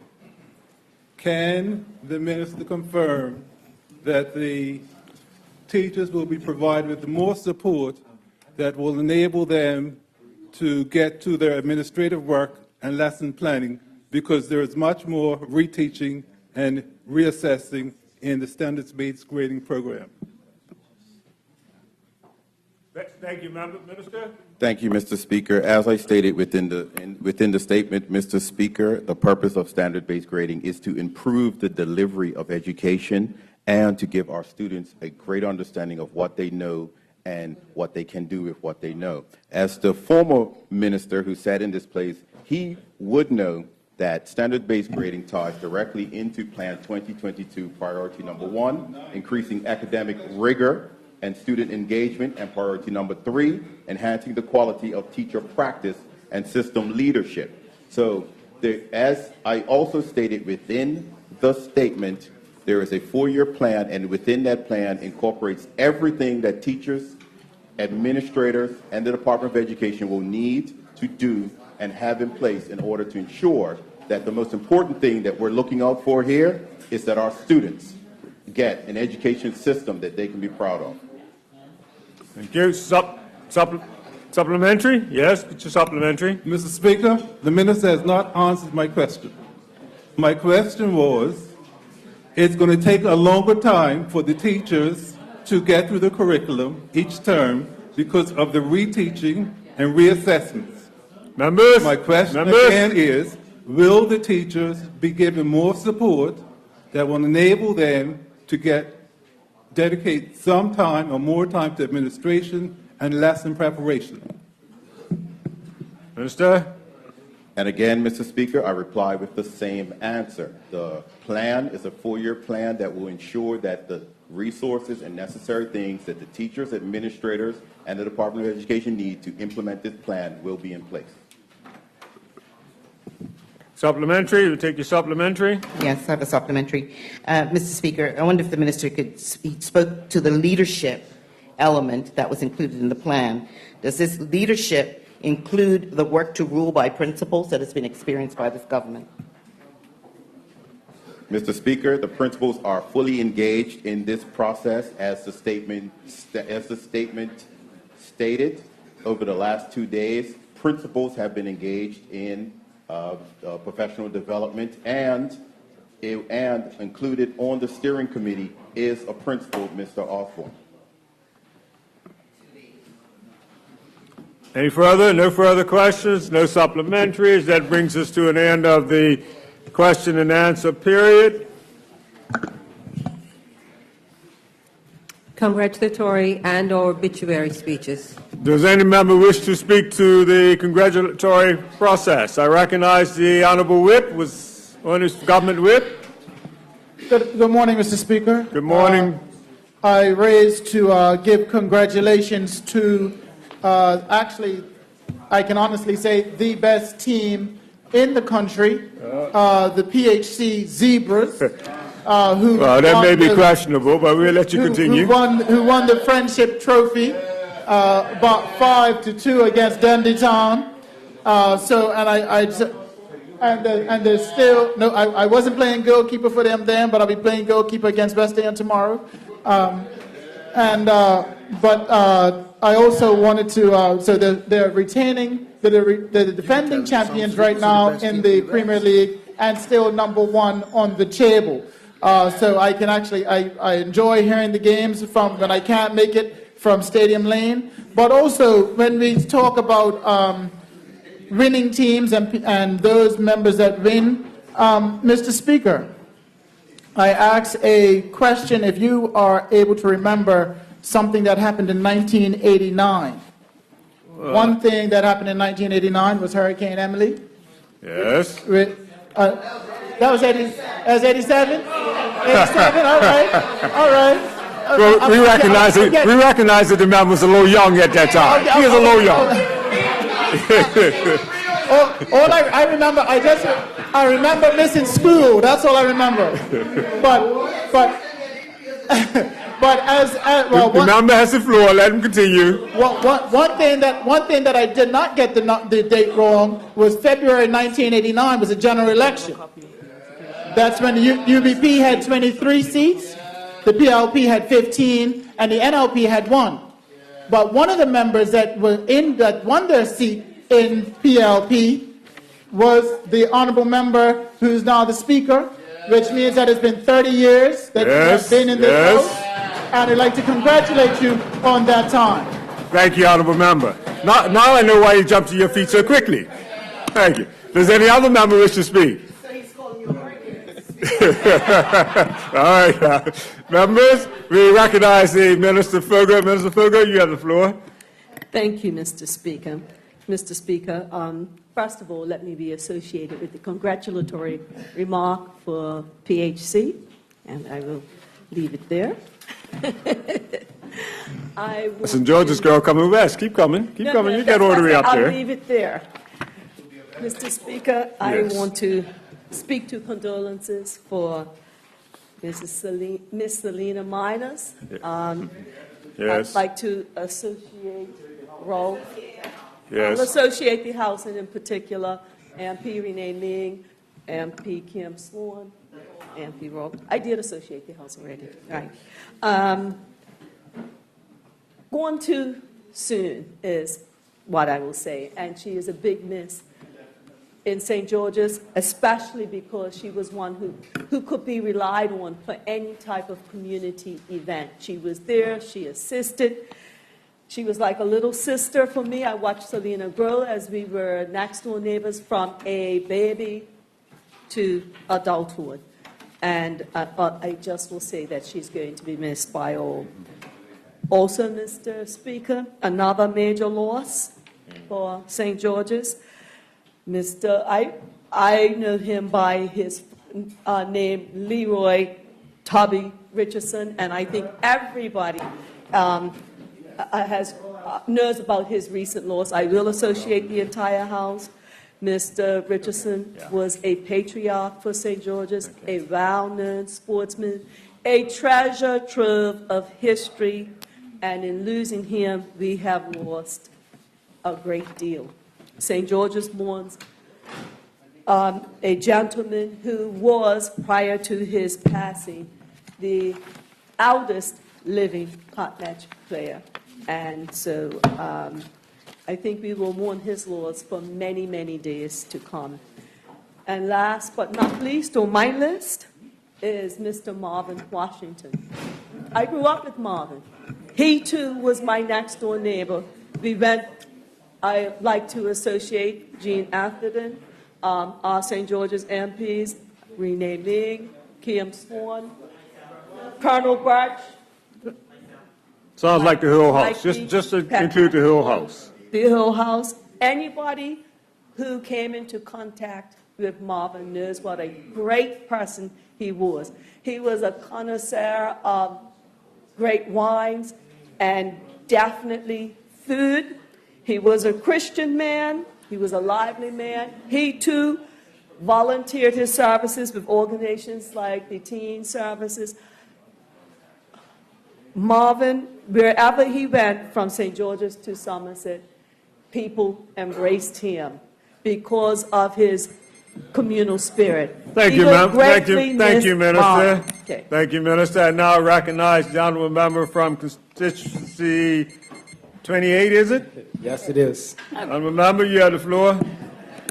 Good morning, Mr. Speaker. I would first like to start off by sending some obituaries to the families of Mr. Troy Barkley, who is a Somerset Associate MP Scott Simmons, and Kim Swan, Xander Silva, and Deputy Premier Walter Urban, and anyone that played football, and also Pat Gordon, and the Hill House, I might Hill House, do the Hill House. But he was a true Somerset through and through, also a legend for Somerset Trojans. Yes. We must send obits to him. Also, Ms. Michelle Roberts, also a true Somerset Associate MP Minister Kim Wilson, and MP Scott Simmons, to the obituaries to Michelle Roberts. Now, on a much lighter note, I would like to, over this Christmas period, send congratulations to young Justin Donovan, who, as a Bermudian, was drafted by the Columbus Crew in the MLS, I'll associate the Hill House. Yes. So I can only wish him well on his journey as a professional footballer and hope that he can represent Bermuda, and also come and do as a youth member of Somerset Trojans, represent us well. Also, to associate with MP Scott, Lawrence Scott, the PHC Zebras for winning the Friendship Trophy. Even though I'm a Somerset fan and player, they are along my constituency border, so I must also congratulate them. But I must also congratulate the Somerset Cricket Club for last week having their anniversary week of celebrating 114 years of their existence. Associate and Minister Fogo. Also, Mr. Speaker, I also like to congratulate Ms. Kika Simons, who was called to the bar on January 11th, and that it was a story of determination. And lastly and finally, Mr. Speaker, following on from MP Lawrence Scott again, I'd like to congratulate you yourself on celebrating 30 years last Saturday in this house.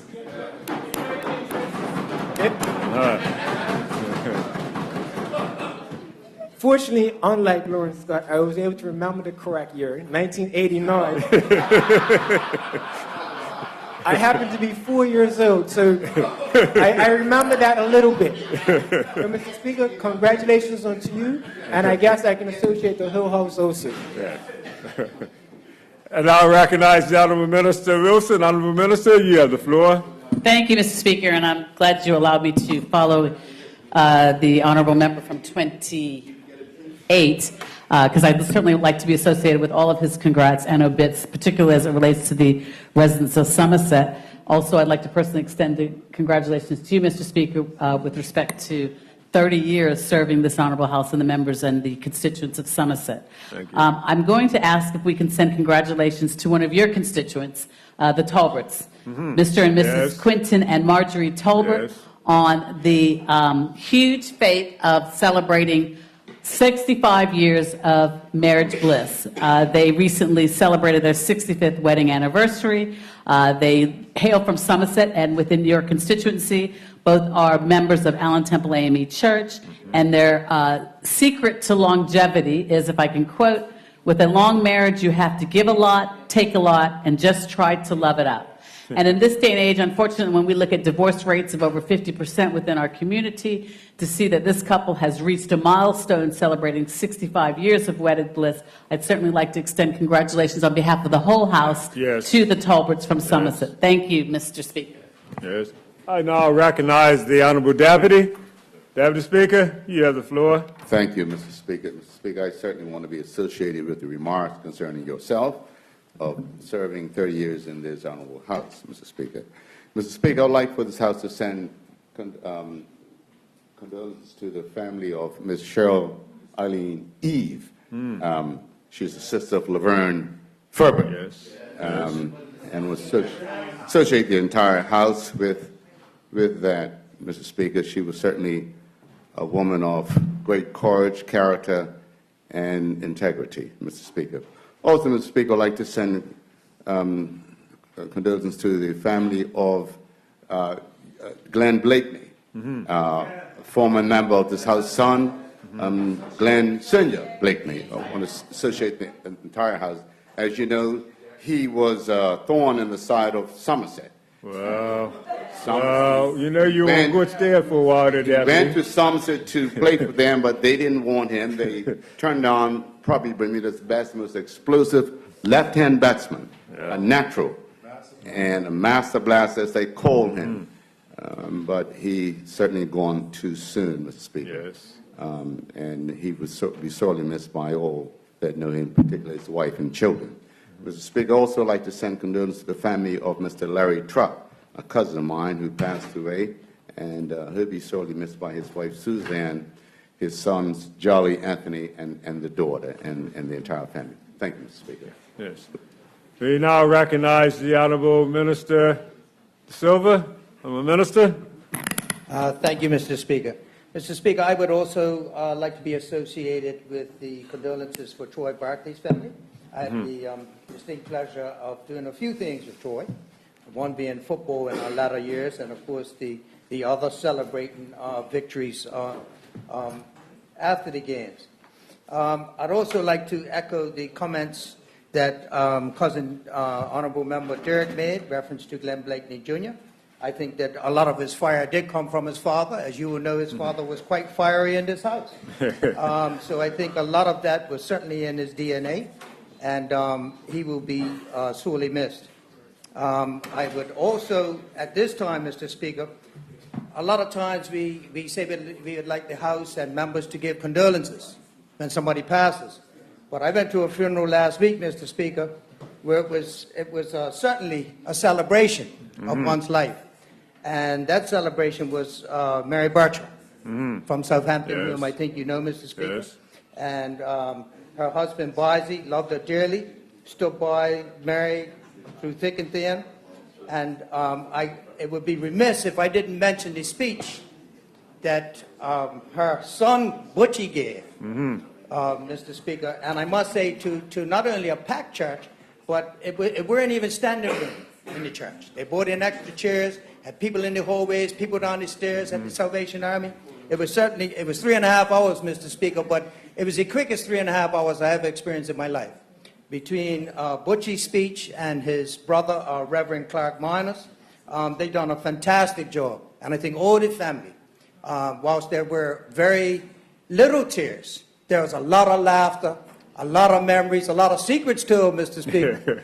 And it was certainly one of the most enjoyable funerals that I have ever attended in my life, and one that I will never forget. So I thank Butchie and Clarkie, and my heart goes out to the family whom I know very well. Thank you. Yes.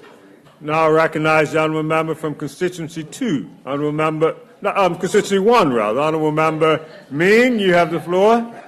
Mr. Speaker, I was about to say I'm going to need some ice in the back of my hair for this one today. Well, I'm surprised he didn't jump up. It's normally pretty quick. First of all, I just want to be associated with the remarks already for Al Tubby Richardson, Marvin Washington, Selena Miners, Cheryl Eve, and Michelle Roberts, and of course, Glenn Blakeney Smith. And I'd also like to extend thoughts and prayers to the family of Marguerite Swankson, George O'Brien, and Meredith Lottie-Moore. And I'd like to associate Minister Fugger and Patricia Pampton Gordon if there's comments. On a lighter and happier note, Mr. Speaker, I'd like to express congratulations. And one is to the new consular in St. George's. To declare my interest, she would be related to me, and that would be Sanika Anderson. She is trying to carry on the legacy of her father at this time. Associate the entire House with his comments. That's appropriate. Thank you. And also, I've had some significant birthdays in my area. Miss Winifred Georges, she celebrated her 90th birthday last week. And this one, I just praise God that I'm even able to stand up and do it again. 103rd birthday for my great-grandmother, Ismay Steed. She celebrated 103 in January. And you all know she had a dark and stormy. Yes. It's about saying. So, yes. And also congratulations to Ebenezer Methodist Church for keeping us lit every year with their candlelight service. Thank you, Mr. Speaker. Thank you, Honourable Member. We now recognize the Honourable Member Tyrrell. Honourable Member Tyrrell from 26. Thank you,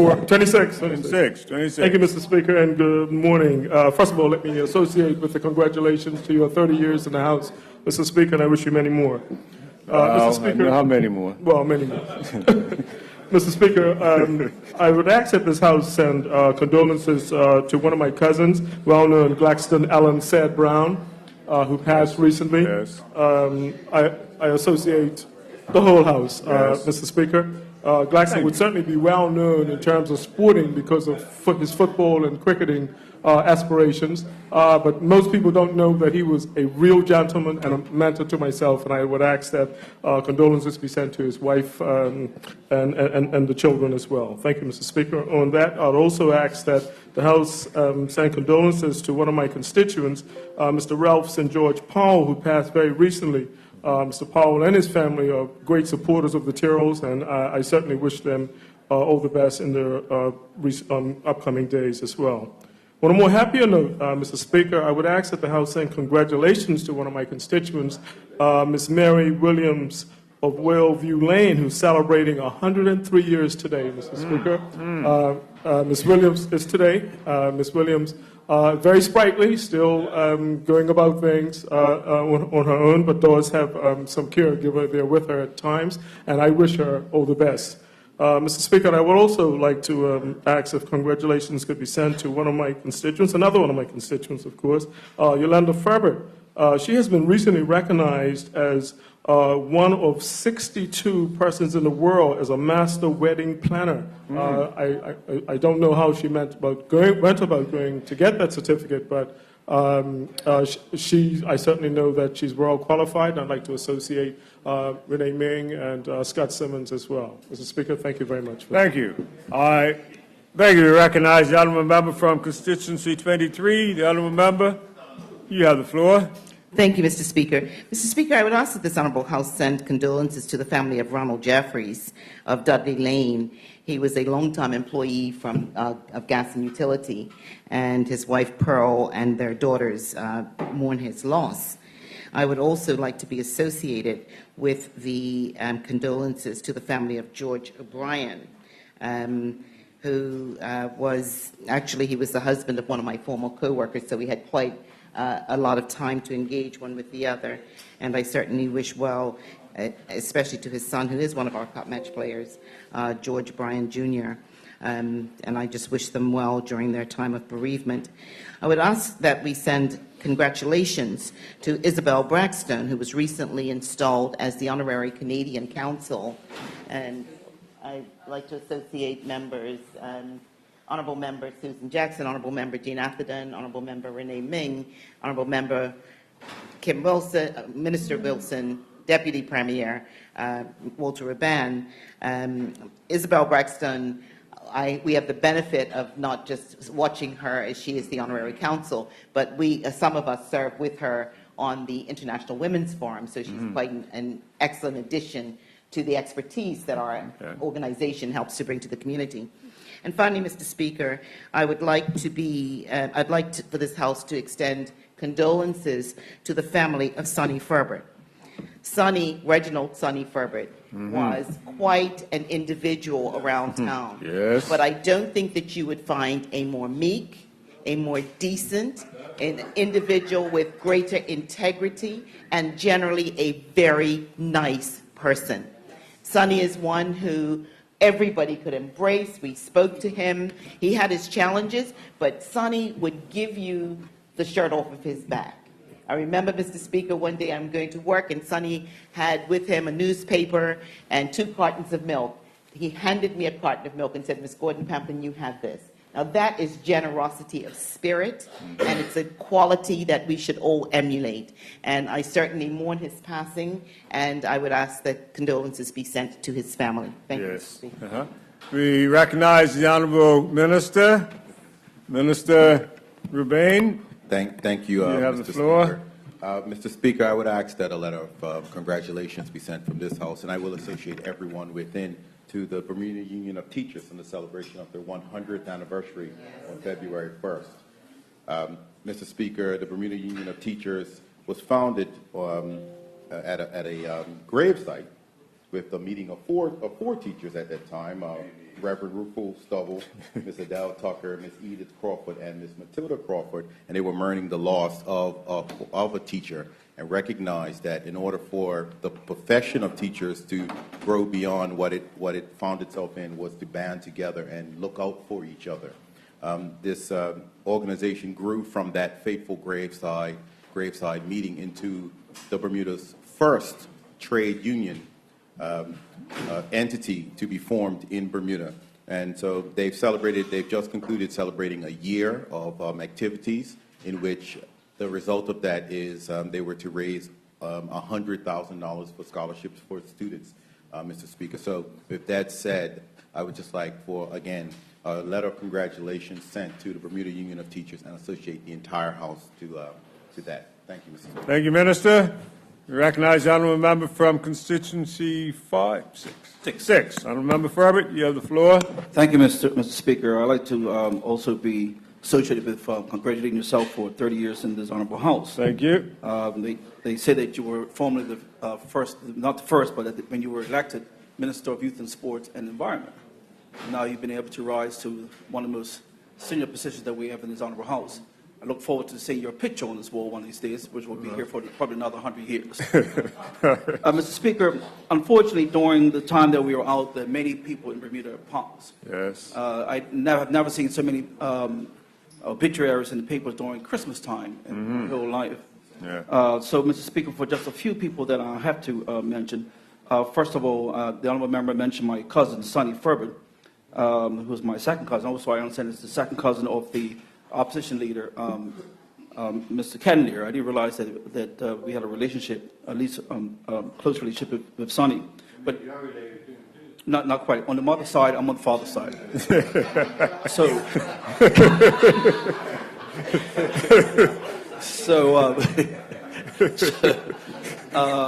But it's true. Sonny was a very kind gentleman. And I know I was trying to help him out because Sonny had the ability to obtain money from social insurance, but could not because he didn't have a bank account or a place of abode. And so to open an account at any bank, that he had to have an ID. And Sonny did not have a passport or anything else. But fortunately, I've been working on something for the last couple of weeks with people in social insurance, which allows those who are homeless to be able to get something. And so hopefully very soon we'll be able to announce to the country for those individual who has funds at social insurance. Keep this one on condition. Say that Yeah, motion that's to adjourn. Yeah. Mr. Speaker, so on and on. So our next person is Ms. Greta Sumner, who's from Hamilton Parish, a lovely lady, and also associated with my honorable friend Derek Burgess. She unfortunately passed. I think it was last week. We also had the unfortunate death of Irving Jack Romaine, yes, a great footballer for North Village. And they tell me that he was played for Bermuda. I'd like to associate the honorable member Weeks and also the honorable deputy premier in this remark. I had the fortunate, and Tanae Ferbert also was at the funeral, but I had the fortunate opportunity to sing at that funeral. And his eyes is on this barrel. And I know he watches over me. Also like to be associated with the... You asking for a rendition of it now? Let's say that for later. I'd like to associate also the condolence for Cheryl E. Furbert, who's also another cousin of mine. So, Mr. Speaker, it was, like I said, this period has been a very, and maybe because I'm getting older, I see so many friends and relatives who are now passing on. So, Thank you, Honourable Member. Thank you, Mr. Speaker. We now recognize the Honourable Member, Mr. Simons, from Constituency 8. Honourable Member. Thank you, have the Mr. floor. Speaker. Mr. Speaker, I'd like to associate myself with the comments made in regards to Sonny Furbert. Mr. Furbert, he's a character, but what struck me most was his eloquence, and he was a gentleman. Whenever you walked by him, he spoke, and he spoke clearly, and he let me know what was going on in Bermuda, because he always read the newspapers. I'd like to also associate myself with Greta Sumner. She taught me life lessons when I worked with her at the bank when I was 10 to 16 years old. I'd like to associate myself with the comments made in regards to your 30 years service. Thank you. Mary Williams and Glenn Blakeney, and the 100th year anniversary of the Bermuda Union of Teachers. Mr. Speaker, I'd like to send congratulatory remarks to Alandra Sword. She was Outstanding Teacher of the Year, and Rosalind Miners, who achieved a Lifetime Achievement Award from the Bermuda Educational Network. These awards are basically done through nominations from your peers within the teaching profession, so it means a lot to everyone. Ms. Swan, she was a P1 teacher at Francis Patton. She says she goes to work daily and loves what she does. She's a true leader, and she's inspirational, and she was well respected by her peers and loved by her students. Ms. Miners, she had a 40-year career in teaching. I knew her from SANS when I went to there. She came from a family of teachers, and she is a lady who commanded respect but ruled her classroom with a tender touch. So to Ms.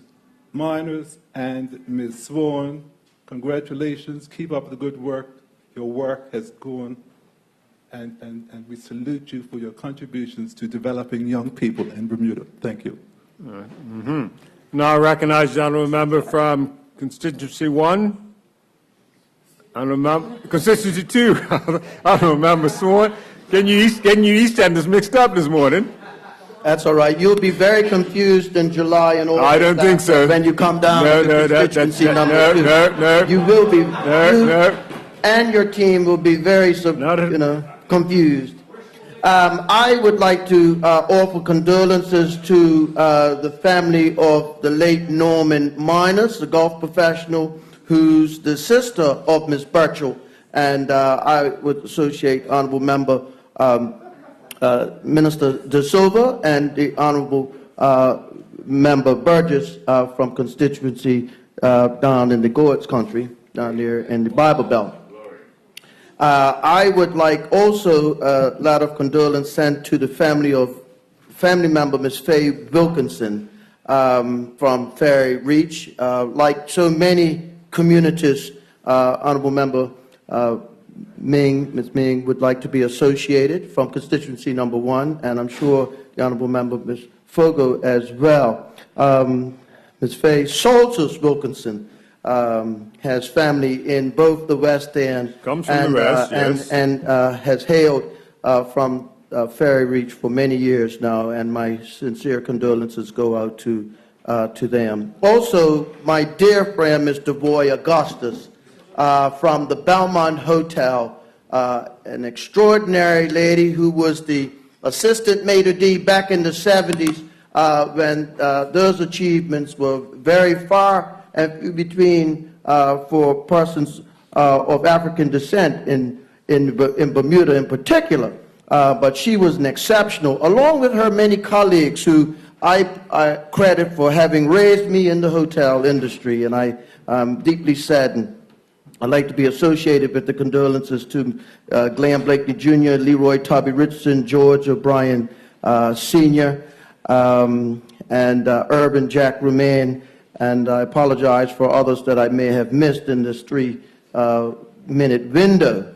But Daniel Augustus, my congratulations goes out as he won $5,000 on a mini tour event down in Florida. which gives him the confidence to know that he's on the right path, doing the right thing, following his dream. I know the Honorable Member DeSilva, who only mentions his name the day before, and the Honorable Member, Mr. Golf himself, Brother Burgess over there, and Brother Weeks is trying to be a golfer now. He's got his hip back, and everybody who knows Daniel knows that this young man of faith, Mr. Terrell, MP Terrell, knows that this man's on a good path and trajectory, and we wish him all the best. Tune in tonight. He promises to call in.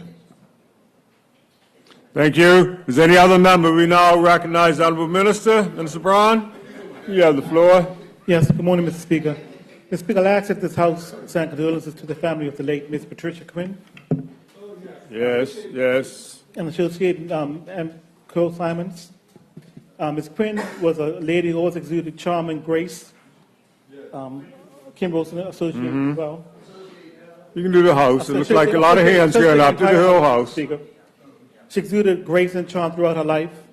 She was a long-serving member of the Continental Society and made an active contribution to Bermuda over her decades of service. I ask that this House send condolences to the Honorable family. Thank you. Thank you, Honorable Member.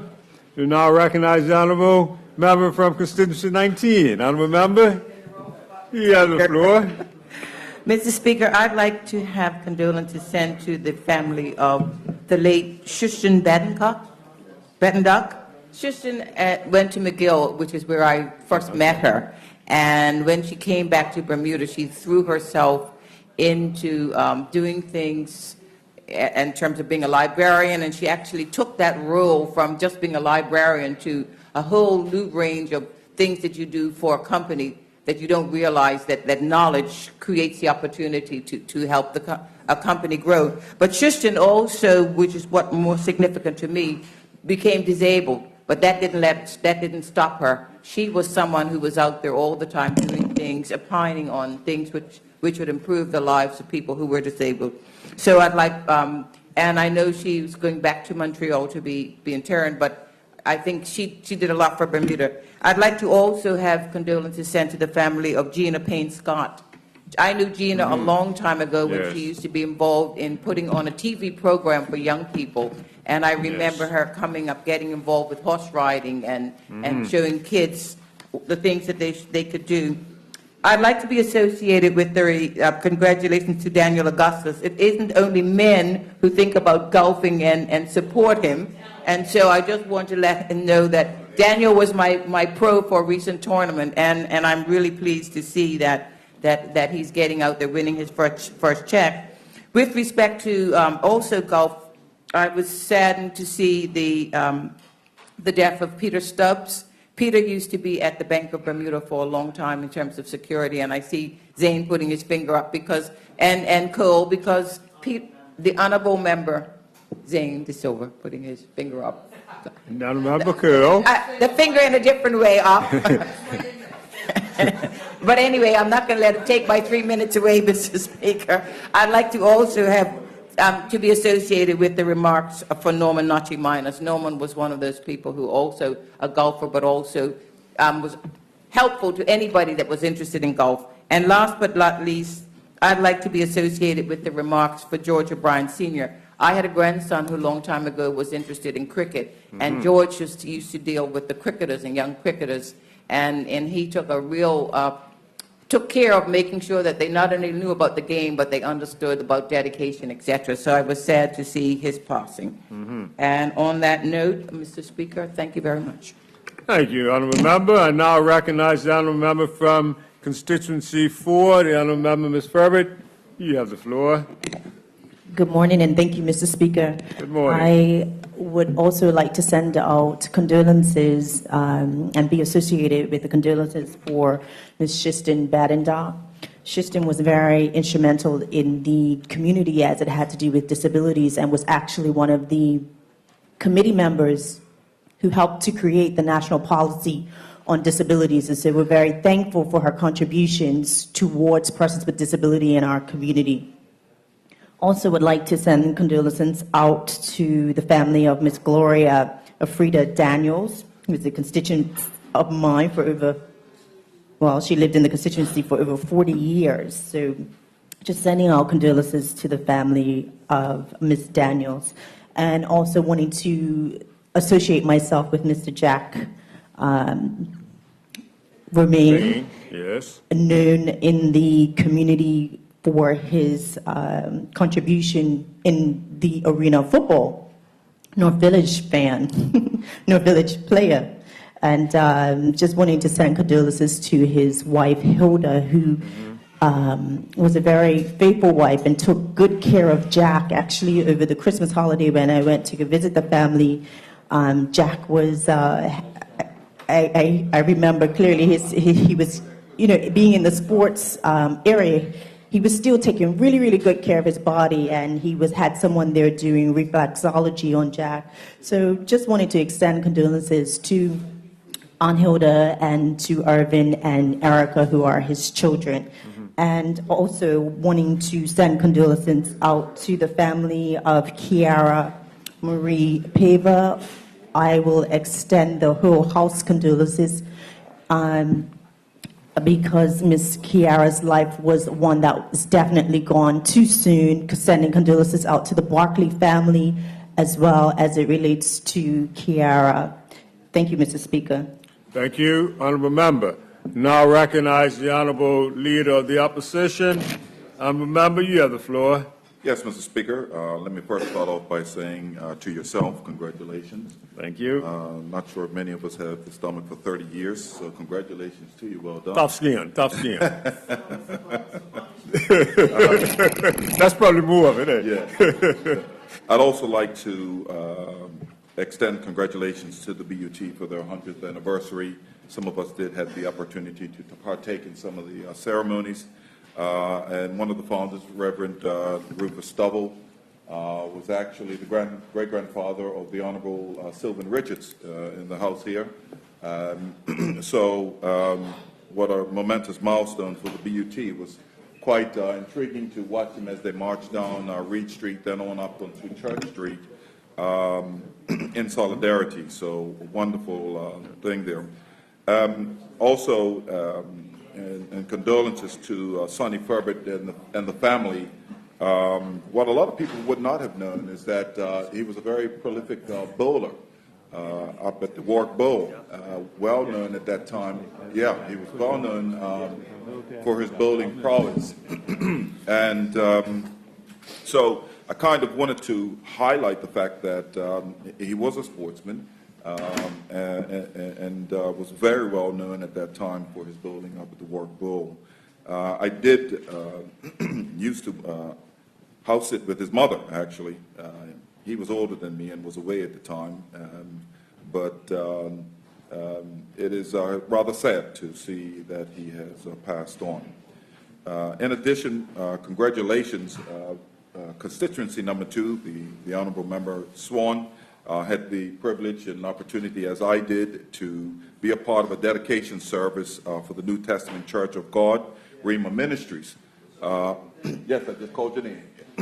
And it was quite interesting. I was quite excited of the fact because I was unsure whether the church was actually open. But the dedication service brought out many different denominations of churches, bishops, reverends and the like to celebrate the history of this particular church because it did break off from, I believe it was St. Paul's in St. George's. It did break off from there. It was a racial thing. Back then, the church down in the heart of St. George's, being completely white, did not make it quite open to blacks. And so they opened up their, St. Peter's, yes. St. Peter's. So it was great to see that this church was still standing, very small, but very much alive. So I want to congratulate them on their dedication. The place looks wonderful. And thank you very much, Mr. Speaker. Thank you, Honourable Member. Now I recognize the Honourable Member from Constituency 32, Honourable Member Simmons. Thank you, Mr. Speaker, and good morning. I'd like to be associated with all the remarks and congratulations and also the obituary remarks made in this Honourable House this morning. Mr. Speaker, I rise on 2 matters. I wish, first of all, to recognize that the Dame Jennifer Smith is here in our Honourable House, sitting in our gallery. I was very pleased to have attended the opportunity that to attend. She was hiding back there. Yes, We didn't she even is. see her. Yes, Yes. Mr. Speaker, I offer her profound of the entire House congratulations on being recognized for the Black History Month. And that at a wonderful celebration that was given in her honor at the Hamilton Princess Hotel. She was most eloquent and beautiful that night, and I believe that everybody present who did have the opportunity to speak did indeed cover a illustrious career of the Honorable Dame. And so I would like to extend to her, on behalf of this House, our most gracious congratulations. Mr. Speaker, it would also be remiss in the last few moments of my remarks for me not to recognize you, Mr. Speaker, for the 30 years that you have served in this honorable House. It is sometimes we take it very lightly when individuals have served and given service to our communities throughout Bermuda. But the time that you've spent, sir, in this honorable House and also throughout the community must be commended. But, Mr. Speaker, it must also be mentioned that not just you, Mr. Speaker, but your entire family, that having been of a former minister in this House, Mr. Terry Lister, a former minister with our portfolio, your uncle, Walter Lister, and now your son. I know he's working on his share of his 30 years of being in this honorable House. But, Mr. Speaker, we congratulate you, we appreciate you, and thank you for putting the time in a community most deserving. Thank you, Mr. Speaker. Thank you, Honourable Member. I now recognize the Honourable Member from constituency 21. Oh, you're not. Honourable Member, would you like to occupy the floor? Thank you, Mr. Speaker. I would, Mr. Speaker. All right, Honourable Member, you have the floor. I'd like to start by commending you on the 30 years of service that you have rendered to Bermuda. You have inhabited a vantage point of history that I don't think anyone else in this chamber serving today can equal over that 3-decade span. And again, we commend your service. Mr. Speaker, just moving on, we were presented today with what I would call a veritable sports hall of fame with respect to those that we honor here. And those names roll easily off the tongue, from Glenn Blakeney Jr., who passed away, along with George O'Brien Sr. And then we had Mr. Leroy Tubby Richardson, the great sage of all things cricket and in life, who was tied to Mr. George O'Brien. George O'Brien's children were his grandchildren. Then you had the great Gladstone Sad Brown, a gentleman cricketer, if ever there was one of his generation. And let's not forget Mr. Irvin Jack Romaine, the North Village stalwart, a defender who took no prisoners as a defender and was well known. His brother, the younger brother, Mr. Milgrove Romaine, I guess, took his cues from his big brother's style of play. And so let's not forget them. Lastly, Mr. Speaker, I want to send out a special... You forgot Mr. Troy Barkley. Excuse me. That's right. Can't forget the rest of you now. No slight to my Trojan friends and cousins, as Mr. Burgess would say. Yes. Troy Barkley, yes, he was a great young man, yes, and for his generation made some major contributions on the field of soccer. And his death was a very tragic event, and the news hit many throughout the community, not just in Somerset, fairly hard, I might say to that, particularly of my generation. So our love and our condolences go out to his family as well. Lastly, Mr. Speaker, I just want to say that we need to bear in mind, and I'm associating with all of that here, because prior speakers acknowledge and offer condolences for all of these people. But lastly, Ms. Cheryl Eve Nee Furbert, that's the sister of Laverne Furbert. And I want to just say that she made some major contributions to this community, and the Darrow and Furbert family should be very proud of the contributions she made, not only to their family, but also to Bermuda. Thank you, Mr. Speaker. Thank you, Honourable Member. And now I recognize Honourable Member Richards. Honourable Member, you have the floor. Thank you, Mr. Speaker. Mr. Speaker, I would like the House to extend condolences to the family of Mr. Hewitt DeVoe Tumby Tucker, who also was my first cousin, who passed just after Christmas. Everybody knew him as DeVoe. He was a long-term employee of the telephone company. He was an imposing man, very large man, physical presence. I'd like to associate the Honorable Rob Commission with him, with my comments. You know, one of my most fondest memories of DeVoe was back in had to be probably the early 1960s. He left Bermuda to attend university in the United States.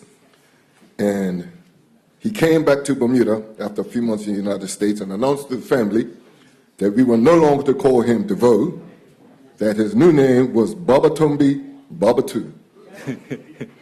And I know everybody in the family looked at each other and said, okay, DeVoe. But that nickname stuck. So even up to the time of his passing, his nickname was Tumby. And that's where that came from. So I just wanted to let people know the original of that name. But DeVoe was a very big man, like I said, but he was very gentle. He was loved by everyone. He survived by his wife, Cora, his children, Atiba and Gina and Shamira. Mr. Speaker, I also would like to be associated with the remarks congratulating the Bermuda Unions of Teachers for their 100th anniversary. I was fortunate enough, along with my family, to be present at the BUT Gala at the Southampton Princess. It was a beautiful, beautiful event. Many of the past presidents of the BUT were there. They were honored. They spoke.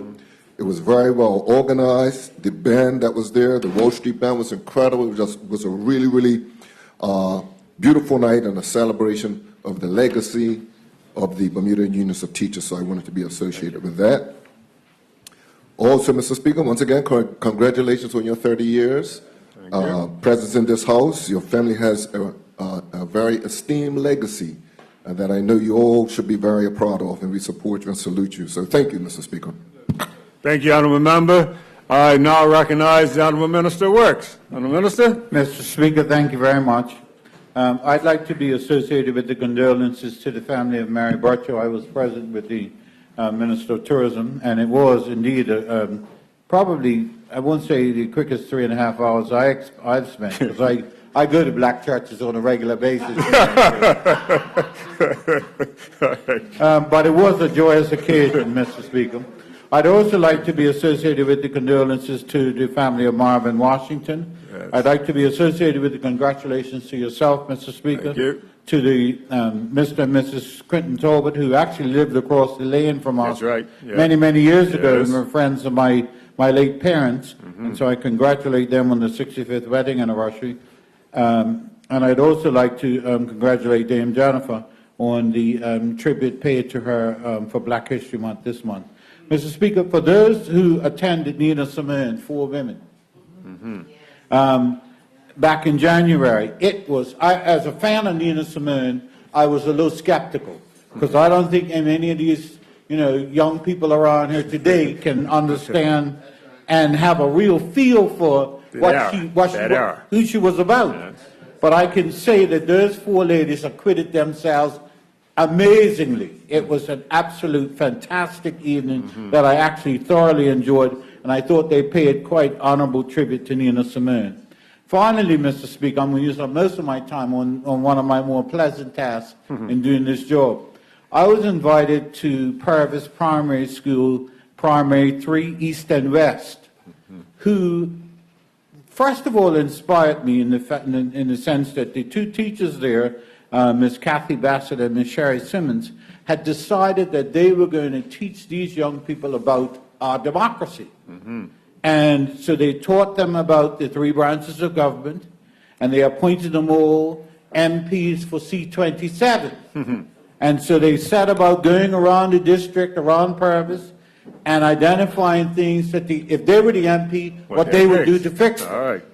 And then they reached out to me. I think they reached out to Tyrrell first, and he said, no, I can't come up there. That's in Birch's district. You got to ask him. And I happily went. And they also said after they're going to interrogate me, they would serve me tea. Well, Mr. Speaker, I can tell you that it was probably the best thing I done in all of January. I went to Purvis for an hour. I deliberately turned off my phone so none of my handlers could find me. And because I knew that I was going to be longer than the hour. And, Mr. Speaker, I was just so impressed. They'd been around the district. They'd done a massive collage on the wall of all of the issues that needed to be addressed in the district. And so I explained to them that I was only the Minister of Public Works. And so I carved out my responsibilities. But I can't be on 3 minutes. Well. No. Look, I haven't shut the alarm off. We've got a couple of minutes before I shut, a couple of seconds before I shut it off. No, Wrap up, that can't go be ahead. Anyway, I'd like to congratulate all 28 students. Good. In primary 3 East Bassett and primary 3 West Simons. Thank you, Minister. Does any other member wish to speak? Do you recognize the Premier? Premier, would you like to yield to one of your members? He wants to get up before you, if you don't mind, but he can speak after. You can speak after him, you know. Yeah. Go ahead, Premier. Thank you very much, Mr. Speaker. Mr. Speaker, I rise today and I would like to be associated with remarks, which I do believe are congratulation remarks, which were previously given to the Pembroke Hamilton Club and Southampton Rangers on their New Year's Day exploits, and also with the associated with congratulations to yourself as well, Mr. Speaker, on being in this place for 30 years. I'd also like to be associated with the condolences which have been given by other members to the families of Mr. Leroy Tubby Richardson, Glenn Blakely Jr., and Ms. Cheryl Eve.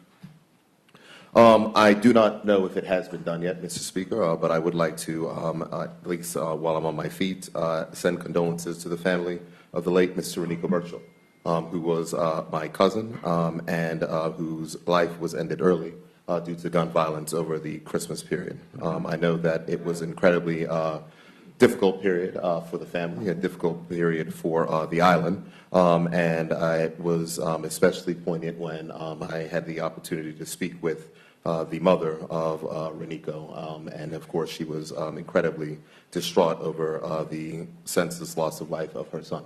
So I wanted to make sure that those condolences were said from this place, Mr. Speaker.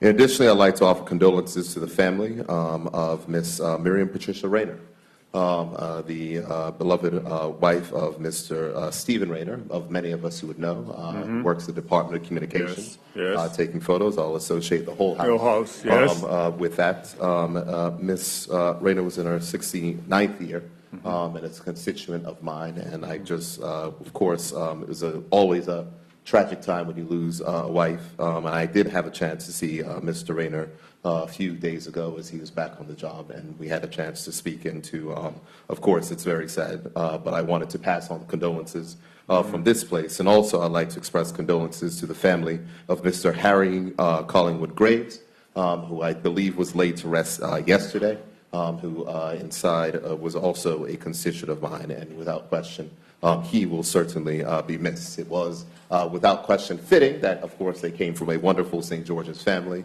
and he was emblazoned with a very nice blue and blue tie. Thank you, Mr. Speaker. Thank you, Mr. Premier.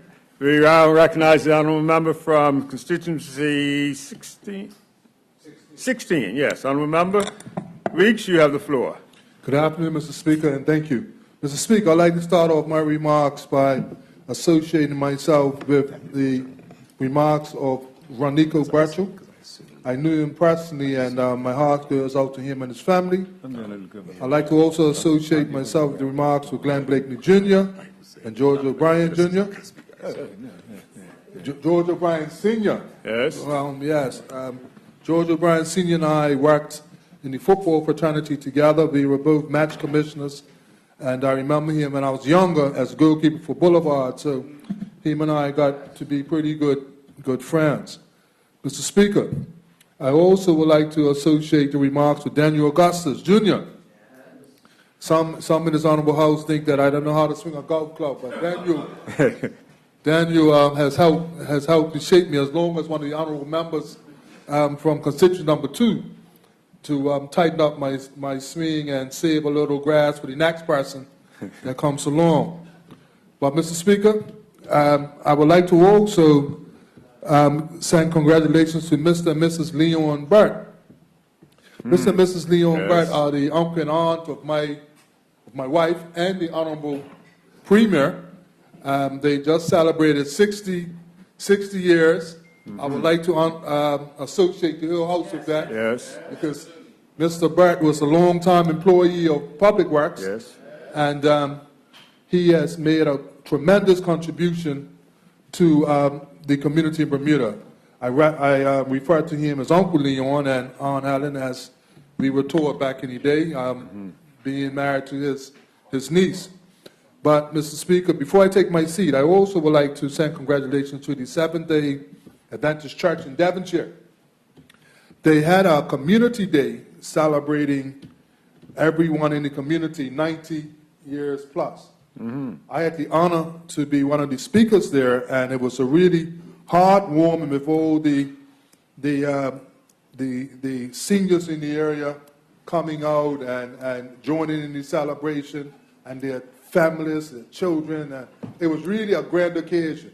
You know, we would even serve lunch afterwards, and you know, that's something I would cherish for a long time. Seventh-day Adventist Church is not in my constituency, but a lot of my constituents go to Seventh-day Adventist Church. So I would like to send my congratulations to the Devonshire Seventh-day Adventist Church. Thank you, Mr. Speaker. Thank you, Honourable Member. No further member wish to speak? We recognize the Honourable Member from constituency 11. Honourable Member, you have the floor. Morning, Mr. Speaker. I was practicing for my 30-year run. Thank you. All right. Congratulations, Mr. Speaker. I'd like to firstly start off with congratulations to some Bermudian students, Matthew Moreno, Jared Lyons, Jaden Robinson. They have been selected for the elite Black Rock Football Club under 16 club in Massachusetts. I'm going to move on to some condolences. First off, Mr. Lewis Sumner, who was an organizer at the BIU. The entire house. I didn't have to say who he is. The entire house, yes. Themselves. He helped to show me the way to organize a protest. Some Devonshire residents, Mr. Winston Lightbourne Sr., Mr. Dennis Cross, I think it's one of your Somerset folks, and Mr. Brian Cartwright, all from Alexander Road, Mary Victoria Road. And lastly, Mr. Speaker, a schoolmate of mine, Mr. Harold Trott Jr. from Cottage Hill Road in Courts Country. I emphasize to all men, please do not be ashamed to get yourselves checked out.